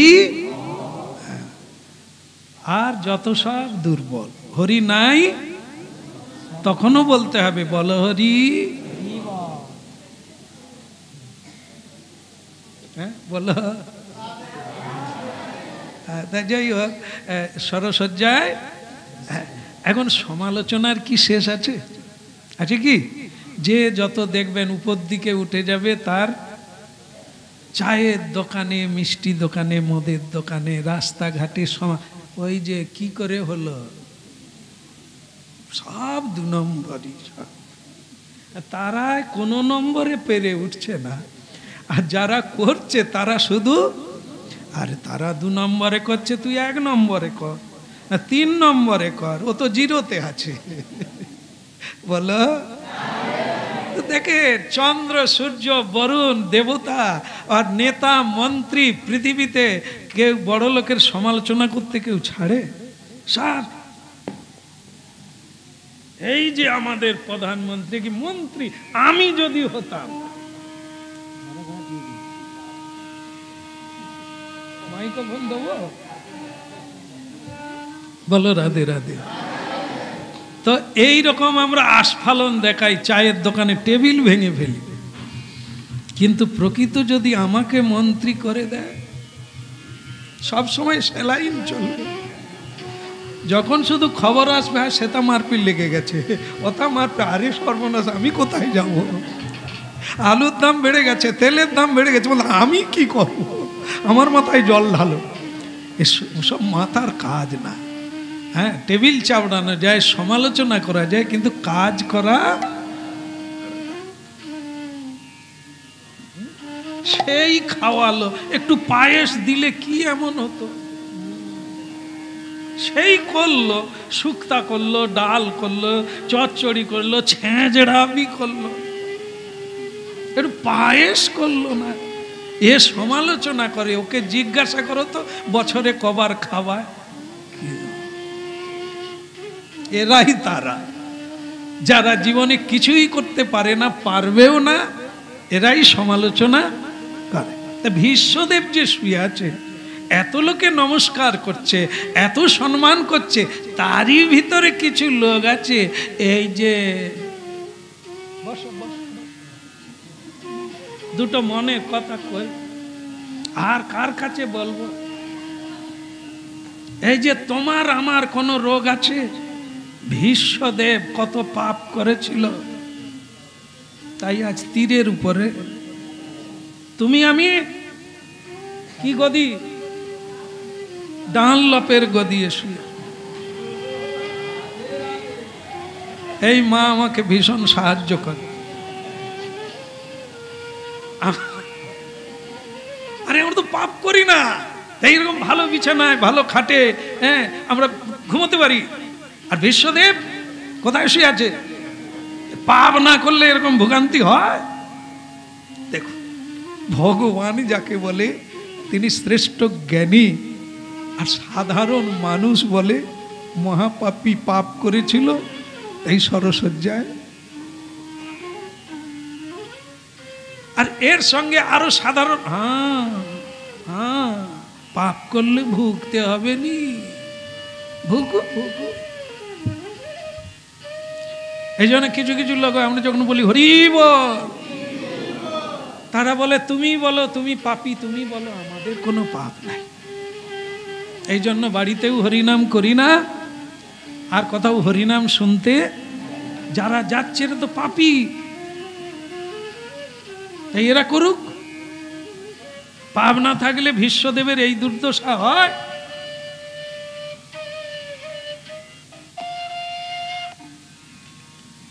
স্বয়ং ভগবান সকলের সামনেই প্রশ্ন করলেন, বিশ্বদেব আমার একটা কথা, কি? আচ্ছা আপনি সরসজ্জায় শুয়ে আছেন কেন? আপনার কি কোনো বিছানা নেই? বিশ্বদেব বললেন অনেকেই দেবে বলেছিল, আমি নিই না। সে একটা উত্তর। কিন্তু ভগবান কৃষ্ণ বলছেন যে আপনার এই শেষকালে এই যন্ত্রণা কেন? আপনি তো এত সৎভাবে চললেন, মানুষের উপকার ছাড়া আর কিছুই করলেন না, নিজের বাবার বিয়ে দিলেন নিজে ঘটকালি করে, বাবার জন্য প্রতিজ্ঞা করলেন জীবনে বিয়ে করবেন না। তবে বাবার আশীর্বাদে একটা বড় জিনিস পেলেন, ইচ্ছা মৃত্যু। আমাদের বাবা পারবে আমরা যদি বাবার বিয়ে দিই?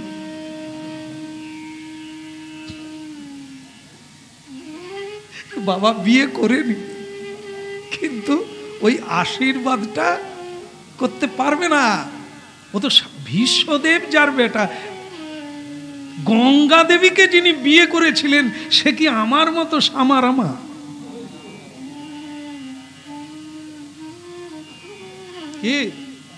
গঙ্গা দেবী যিনি সকলের দেবী জননী, তাকে বিয়ে করার সামর্থ্য যার, সে কি সাধারণ লোক? এই জন্য তার আশীর্বাদ আছে, তার শক্তি আছে, তার সাধনা আছে, তাই তিনি বললে কাজ হবে। তাই তিনি বলেছিলেন তোর ইচ্ছা মৃত্যু হোক।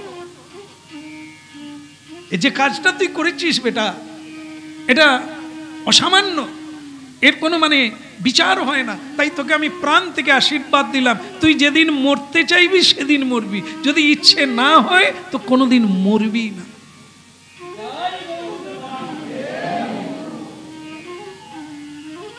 সাবধান যে আমাদের বাবা মাকে তাহলে বারবার বিয়ে দিই, বিয়েটা হয়ে যাবে কিন্তু আশীর্বাদ হবে না, কারণ সাধনহীন জীবন দিতে পারে না। এই জন্য কি ভীষ্মদেবকে প্রশ্ন করলেন ভগবান যে আপনি সরসজ্জায় শুয়ে আছেন কেন? আপনি একবার দেখুন তো ভেবে, আপনি কি জীবনে কোনোদিন খারাপ কাজ করেছিলেন যে আপনাকে এত কষ্ট পেতে হচ্ছে শেষ জীবনে? ভীষ্মদেব ধ্যান করলেন, ধ্যান মানে পিছন ফিরে তাকাতে লাগলেন যে আমি অন্য অন্য জন্মে কিছু করেছি কিনা। আমি ধ্যান করে জানলাম প্রভু 50টা জন্ম, 50 জন্ম পিছন পর্যন্ত আমি দেখলাম আমি কিছু করি না, আমি কোনো অপরাধ করি না। তো ভগবান বললেন আরো একটু পিছিয়ে যান না, 100 বছর পিছিয়ে যান। তো ভীষ্মদেব 100 বছর পিছিয়ে দেখলেন যে না, আমি এই 100 বছরেও কোনো কিছু অন্যায়। দেখুন কৃষ্ণ কথা শুনছেন যে ভীষ্মদেব যদি 100 বছর পিছিয়ে যায়, আমাদের কি জন্ম নাই? আমাদেরও শত শত জন্ম আছে, কিন্তু শুধু দুর্ভাগ্য তফাৎ হলো এইটা, তিনি পিছন ফিরে তাকাতে পারেন, ভূতকালকে ভাবতে পারেন, দেখতে পারেন। আমরা আগামীকাল কি হবে, 1 মিনিট পরে কি হবে আমরা জানি না, কিন্তু ওনাদের নাম হচ্ছে ত্রিকালজ্ঞ। ব্যাসদেব যিনি আজও আছেন তিনি ত্রিকালজ্ঞ, কি হবে তিনি জানেন, তাই তিনি কোনোদিন কাঁদেন না, কোনো কিছুতে তিনি দুঃখ পান না। তো ব্যাসদেব আজকে ভগবান কৃষ্ণ বিশ্বদেবকে বললেন, তাহলে তত্ত্বটা কি দাঁড়ালো? আপনি 100 বছর পিছিয়ে বলে না কিছু দেখতে পাই না। বলে তাহলে আরো 1 বছর পরে পিছিয়ে দেখেন। যেই 1 বছর পিছিয়ে দেখতে গেল, একটা অপরাধ চলে এলো। নিতাই গৌর হরিবল। কি শিশুকালে আমি একটা ফড়িং পতঙ্গ, তো সেই ফড়িংয়ের লেজ কেটে আমি একটা দুর্গা ঘাস তার লেজে ঢুকিয়ে দিয়েছিলাম। তার কষ্ট হয়নি? আমরা শিশুকালে আমার মা বাবারাও এরকম খেলা দেখিয়ে দেয়, এরকম কর, ধরে নিয়ে আয়। আমি দেখুন কত অজ্ঞানতা। এটা করি। আরেকটা কি করেছিলেন? বলে একটা সাপ শুয়েছিল, আমি তাকে তীরের ডগা দিয়ে কাঁটা বনে ফেলে দিয়েছি। ওই যে কি কাঁটা হয় না, মন্তা কাঁটা, তার মধ্যে যদি ফেলে দেওয়া যায়, সাপটার কি হয়েছিল? নানা জায়গায় কাঁটা বিদ্ধ হয়েছিল। সেই অপরাধের জন্য আজ আমি তীরের উপরে শুয়ে আছি। কথা শুনুন, অনুভব করুন। এই অপরাধ করেছিল 100 বৎসর, 100 জন্মের আগে। তার ভোগান্তি হচ্ছে কবে? 100 জন্ম পরে। এরকম এই যে আমরা বলি না, এই জায়গাটাও মিলিয়ে নেবে যে ও তো অন্যায় করছে, কই তার তো শাস্তি হচ্ছে না। না, কেউ বাদ আজ না হয়, তাহলে 100 জন্ম আগে তার অপরাধ তাকেই নিতে হচ্ছে। এই জন্য সাবধান। যদি নিজের জীবনকে কণ্টকহীন ফুলো সজ্জার উপর দিয়ে যেতে চাও, জীবন যদি আনন্দময় করতে চাও, তাহলে ঠিকভাবে পা ফেলতে। তোমার কর্মই তোমার সুখ দুঃখের কারণ।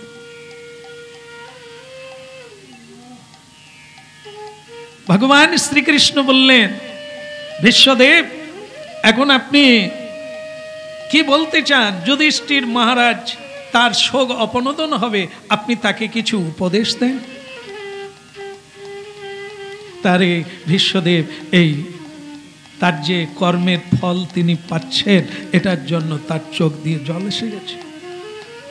আসুন, রোতা হ্যায়। বিশ্বদেব কাঁদছে, শুয়ে আছে, কিন্তু তার 2 নয়ন থেকে জল গড়িয়ে পড়ছে। নীরব তিনি।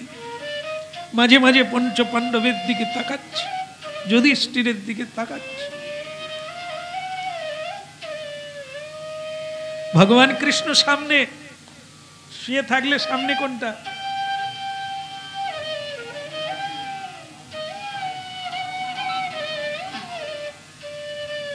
তুই কথা শোন, পায়ের দিকটা সামনে, মাথাটা তো সামনে বলা হয়। বল। সে তার বলে দিয়ে চুপ করে গেছে। তুমি তোমার বুঝো। দারুণ দারুণ, ঠিকই বলছো। পায়ের দিকে ভগবান কৃষ্ণ দাঁড়িয়ে আছে। চাইলেই চাইতে পারে, দেখলেই দেখতে।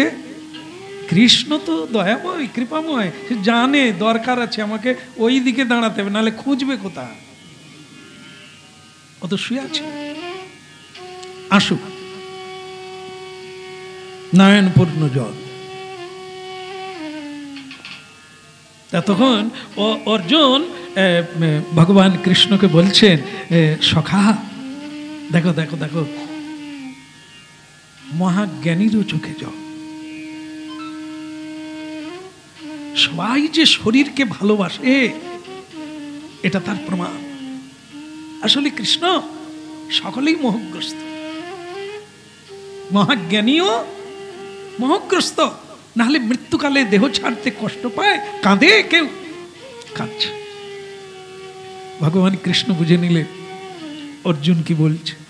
তো কৃষ্ণ বলছেন, অর্জুন তা আমাকে খোঁটা মারছে কেন, মানে এরকম করে বলছে। কৃষ্ণ দেখো মহাজ্ঞানীও কাঁদছে, তারও শোক আছে, দেখো কাঁদছে। তো বিশ্বদেবকে দেখে কৃষ্ণ বললেন যে বিশ্বদেব, অর্জুন কিছু বলছে, ও বলছে আপনি মৃত্যুকালে শোকাহত মোহগ্রস্ত, তাই আপনি কাঁদছেন দেহ ছাড়তে হবে বলে, এই জন্য আপনার চোখে জল। জ্ঞানীও যদি কাঁদে তাহলে আর কাঁদতে বাকি থাকবে কি? যারা অজ্ঞানী তারা তো কাঁদবেই। কান্না, দুঃখ, কষ্ট, যন্ত্রণা এ তো অজ্ঞানের জন্য, কিন্তু জ্ঞানে তো মানুষ হাসে। আপনি কাঁদছেন। ভীষ্মদেব নীরব হলে। কথাটা তো ভারী চমৎকার। আমি কেন কাঁদলাম, আর এরা তার মানে করলো কি? আমি কেন কাঁদলাম এ তো বুঝলো না, আমাকে মোহগ্রস্ত মানুষ বানিয়ে দিল যে আমি মোহে কাঁদছি। বলো আর মানে কি, আমরা বাদ থেকে যেটা দেখি সেরকমই বলি, এই উনি এরকম, উনি সেরকম। কি দিয়ে দেখছেন আপনি? যে চশমা দিয়ে দেখবেন সেই কালার হবে। লাল দিয়ে দেখো পৃথিবী আগুন জ্বলে যাবে, কালো দিয়ে দেখো মেঘ ছায়া হবে, রোদ আর বেরোয়। আমাদের যেই ভাব সেই মতো লাভ। সবাইকে সেই চোখ দিয়ে দেখি। আজকে কি চোখ দিয়ে দেখলেন? বিশ্বদেব বলছেন আমি কেন কাঁদলাম, তার মানেটা তো এরা বুঝলো না, উল্টো করে নিল, তাকে বুঝাতে হবে। তা কৃষ্ণ তখন বলছেন আমি যদি বোঝাই এরা কেউ বুঝবে না, তারপর ভীষ্মদেবী বলুন। বললেন বিশ্বদেব আপনি বরং বলুন আপনি কাঁদছেন কেন? বলো রাধে রাধে।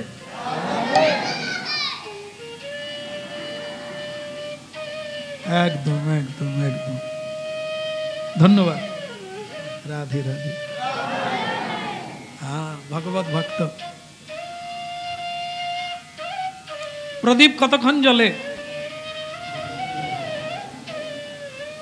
তেল যতক্ষণ থাকে। আমরা রাধে রাধে বলবো কতক্ষণ? তেল থাকবে যতক্ষণ। প্রাইমারিতে আছে, হাই স্কুলে যাক, কলেজ থেকে বেরিয়ে আসুক, যদি তেল থাকে রাধে রাধে হবে।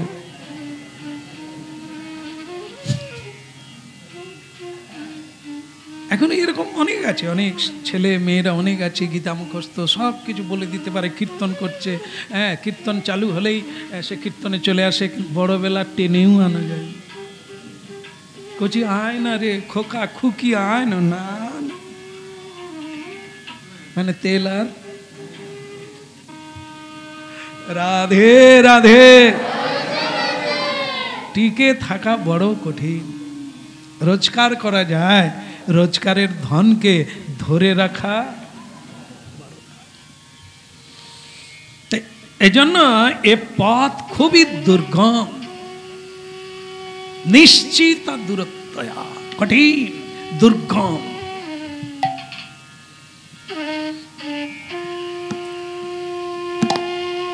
তাহলে আপনি বলুন দয়া করে, কি বলবো? আপনি কাঁদছেন কেন? ভীষ্মদেব বললেন যুধিষ্ঠির, আগে পিতামহ বলে যুধিষ্ঠির তুমি নিজের থেকে আমার কাছে এসেছো না তোমাকে কেউ এখানে এনেছে?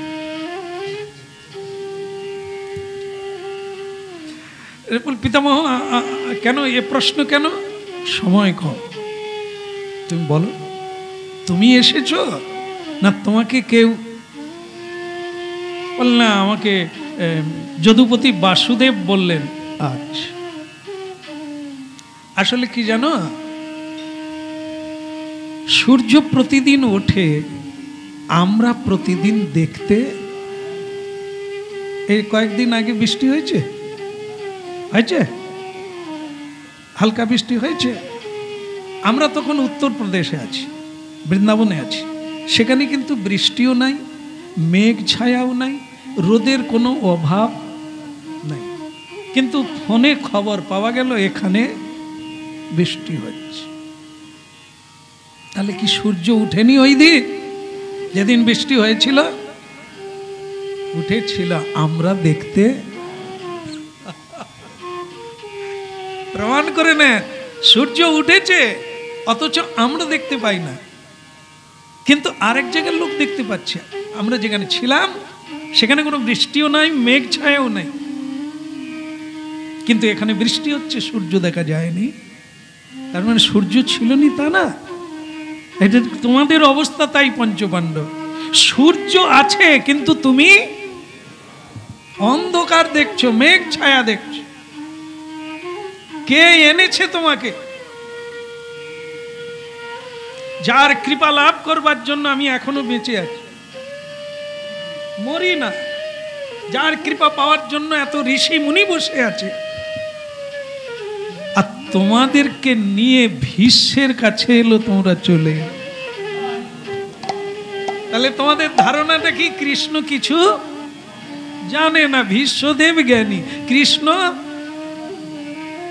এ তো মাখন চোর,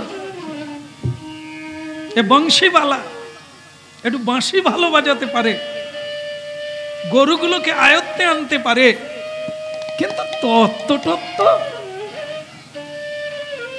চলে এলে। এ দেখো তো কিরকম অবস্থা। সূর্য আছে কিন্তু দেখা গেল না। কৃষ্ণ তোমাদের না বলে কেন এখানে এনেছে এটাও বুঝতে পারলে না, আর তুমি কেঁদে বেড়াচ্ছ তত্ত্ব শুনতে এখানে এসেছো। আমি তো তোমাদের কথা ভেবেই কাঁদছি। হ্যাঁ, এই যে কাঁদছিলে তোমাদের জন্য, আমাদের জন্য, তোমাদের কথা ভেবে। স্বামী পঞ্চ পাণ্ডব সখা কৃষ্ণ ভগবান। বেনারস, যেখানে রাজা হরিশ্চন্দ্রের শ্মশান ঘাট, অনেক ঘাট। তা মাধব প্রভু বলে দিলেন সবাইকে যে আপনারা দর্শন করে চলে আসুন, আজ আমি আর যাব না। তা আমিও ঠিক করলাম, ওকে আমিও আর ছাড়বো না। সবাই যাচ্ছে, যাক। হ্যাঁ, মন্দিরে লাইন দিতে হয়, মানে ভোলানাথকে দর্শন করতে অনেক সময় লাগে। ও আমি যাব না, নাই যা, আমিও যাব না, কিন্তু চলো, সবাই চলে গেছে, তুমি আর আমি দুজনে মন্দিরে নাই ঢুকবো, দূর থেকে প্রণাম করে তবে ঘাটগুলো দেখব। ওর তখন ইচ্ছা হলো মোড়া পোড়ানোর ঘাটটা দেখব। তুমি তো এত দূর কোনোদিন আসতে পারবে না মরে যাওয়ার পরে, তোমার ঘাট দেখে কি না, আপনি যে এত কীর্তন করেন, আমি ঘাটগুলো আজ দেখব। তো হরিশ্চন্দ্রের ঘাট, আমরা যেখানে গিয়েছি তার নাম হচ্ছে দশাশ্বমেধ ঘাট, যেখানে অশ্বমেধ যজ্ঞ করেছেন ব্রহ্মাজি, তার নাম দশাশ্বমেধ ঘাট। আর তার 1 মাইল দূরে ওদিকে মণিকর্ণিকার ঘাট, এদিকে হরিশ্চন্দ্রের ঘাট, তফাৎ হচ্ছে 1 মাইল। 2টা শ্মশান আছে কাশীধামে, বিখ্যাত শ্মশান মণিকর্ণিকার ঘাট আর হরিশ্চন্দ্রের ঘাট। আর সেখানে না গেলে বোঝা যাবে না, মানে নৌকায় নৌকায় করে রাখার জায়গা নেই, এত ঢুকতিছে। আবার সে যেন সেখানে কোনো কান্না নাই, যেন সব এমনি বডিগুলো নিয়ে আসতেছে, কোনো দুঃখ নাই, ওরা ফুলে চাপা দিয়ে নৌকায় করে ঠেকতেছে আর তুলে নিচ্ছে। আর ওখানে অনবরত কয়েকটা কোল জ্বলছে। এই দর্শন করলাম মণিকর্ণিকার ঘাট আর হরিশ্চন্দ্রের ঘাট। সেখানে শ্মশান রক্ষী হয়ে স্বয়ং রাজা হরিশ্চন্দ্র শ্মশানের রক্ষী হয়েছিলেন, কাজ করেছিলেন, রক্ষকের কাজ। বলো রাধে রাধে। তাহলে যেখান থেকে গানটা নিতে চেয়েছিলাম সেটা কি? স্বামী পঞ্চ সখা কৃষ্ণ ভগবান দ্রৌপদীর করে তবু দুঃশাসন করে তবু। দেখুন তো, ভীষ্মদেব কাঁদছেন ওই জন্য, বলে যার 5 ভাই পৃথিবী জয় করতে পারে, এত শক্তিমান, তাদের পত্নীর কি দুর্দশা হলো? কাঁদতে হলো, এত কষ্ট কেন হলো? যার ভীম, যার ভাই হচ্ছে অর্জুন, তাকে কেন বনবাসে যেতে হলো? তারও হলো বনবাস। কেন বনবাস হলো? সখা যার কৃষ্ণ বন্ধু, তার পুত্র মরে গেল কেন? অভিমন্যু, যুধিষ্ঠির, তুমি কাঁদছ, আমি বুঝতে পারি না, আমি বুঝতে পারি না এটা কি। লোকের নাম কীর্তন করে সুখী হয়, তাকে প্রণাম করলে সুখী হয়, তাকে সমর্পণ করে দিলে সুখী হয়, কিন্তু পঞ্চ পাণ্ডবের সঙ্গে যাদের বন্ধু কৃষ্ণ তাদের এত দুঃখ কেন? এইটাই ভেবে কাঁদছি। তুমি বুঝতে পারো না যুধিষ্ঠির, উনি কে? উনি সাক্ষাৎ ভগবান। তাহলে প্রশ্নের উত্তর কি? এটি তার লীলা, এ তোমার কোনো কর্মফল নয়, এ ভগবানের কোনো ঔদাসীন্য নয়, এ তুমি আমি কেউ নয়। আমরা সকলেই পুতুল, নাচতেও জানি না, বলতেও জানি না, চলতে জানি না। যিনি নাচাচ্ছেন বলাচ্ছেন তিনি আর কেউ নয়, তিনি কৃষ্ণ। এ সংসারে যা ঘটছে সব তার লীলা। তাই তুমি বুঝতে পারো না, তুমি বলো আমি মেরে ফেলেছি, আমি যুদ্ধে এত রক্তক্ষয় করেছি। ভুল, এ তোমার আমার কাজ নয়, এ যার কাজ তিনি রয়েছেন। আজকে কেন উনি এসেছেন তুমি বুঝতে পারো না। আজ আমার যাওয়ার দিন, তুমি জানো না, আমি জানি আজ আমি যাব, কিন্তু উনি জানেন আজ আমার যাওয়ার। তাই উনি এসে গেছেন সবাইকে নিয়ে, আমাকে দর্শন দেওয়ার জন্য। ভাব, এটা কি তুমি জানতে? তুমিও জানো না। উনি আসবেন আমি জানি, কারণ উনি করুণাময়, ভক্তবৎসল। আমি যে জীবনে কিছু চাইনি ওনার কাছে, যত জপ করেছি, ধ্যান করেছি, পুজো করেছি, কোনোদিন কিছু চাই না। শুধু চেয়েছি আমি যেন যাওয়ার বেলা তোমাকে দেখতে পাই, আমি যেন তোমার সেই রূপটা দেখতে পাই যেদিন তুমি আমার সঙ্গে যুদ্ধ করেছিলে। আমি তোমাকে তীরে তীরে তোমার সারা শরীরে আমি রক্ত ঝরিয়ে দিয়েছি, তোমার চূড়ো খুলে গিয়ে চুলগুলো ঝেপে গেছে, রথের ক্ষুরোত্থিত ধুলো উঠে তোমার গায়ে ধুলো মাখা হয়ে গেছে, তার ভেতর দিয়ে ঘর্মাক্ত বেরোচ্ছে। সেই যে রূপটা আমি আজ মৃত্যুকালে, আমার যাওয়ার কালে আমি সেই রূপটা দেখতে চাই।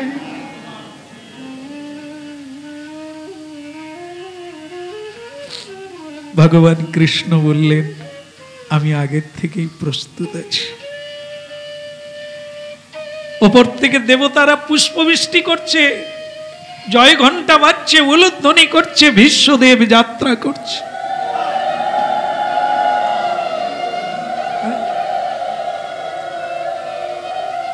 সব দেবগণ এসেছেন, দেবীগণ এসেছেন উলুধ্বনি করার জন্য, শঙ্খধ্বনি করার জন্য, পুষ্পবৃষ্টি করার জন্য, সম্বর্ধনা করে দেবলোকে নিয়ে যাবেন তাকে। মর্তের ঋষিমুনি কাঁদছেন তাকে পাওয়ার জন্য, দেবতাগণ কাঁদছেন তাকে পাওয়ার জন্য। কেমন ভজন! কৃষ্ণ কৃপা কাকে বলে? কোন লোকে সম্মান নাই? কোথায় তার সম্মান নাই? ইহলোক পরলোক নানা লোকে সবাই তোমার সম্বর্ধনা করবে যদি তুমি শ্রীকৃষ্ণ চরণার বৃন্দে সমর্পিত হতে পারো।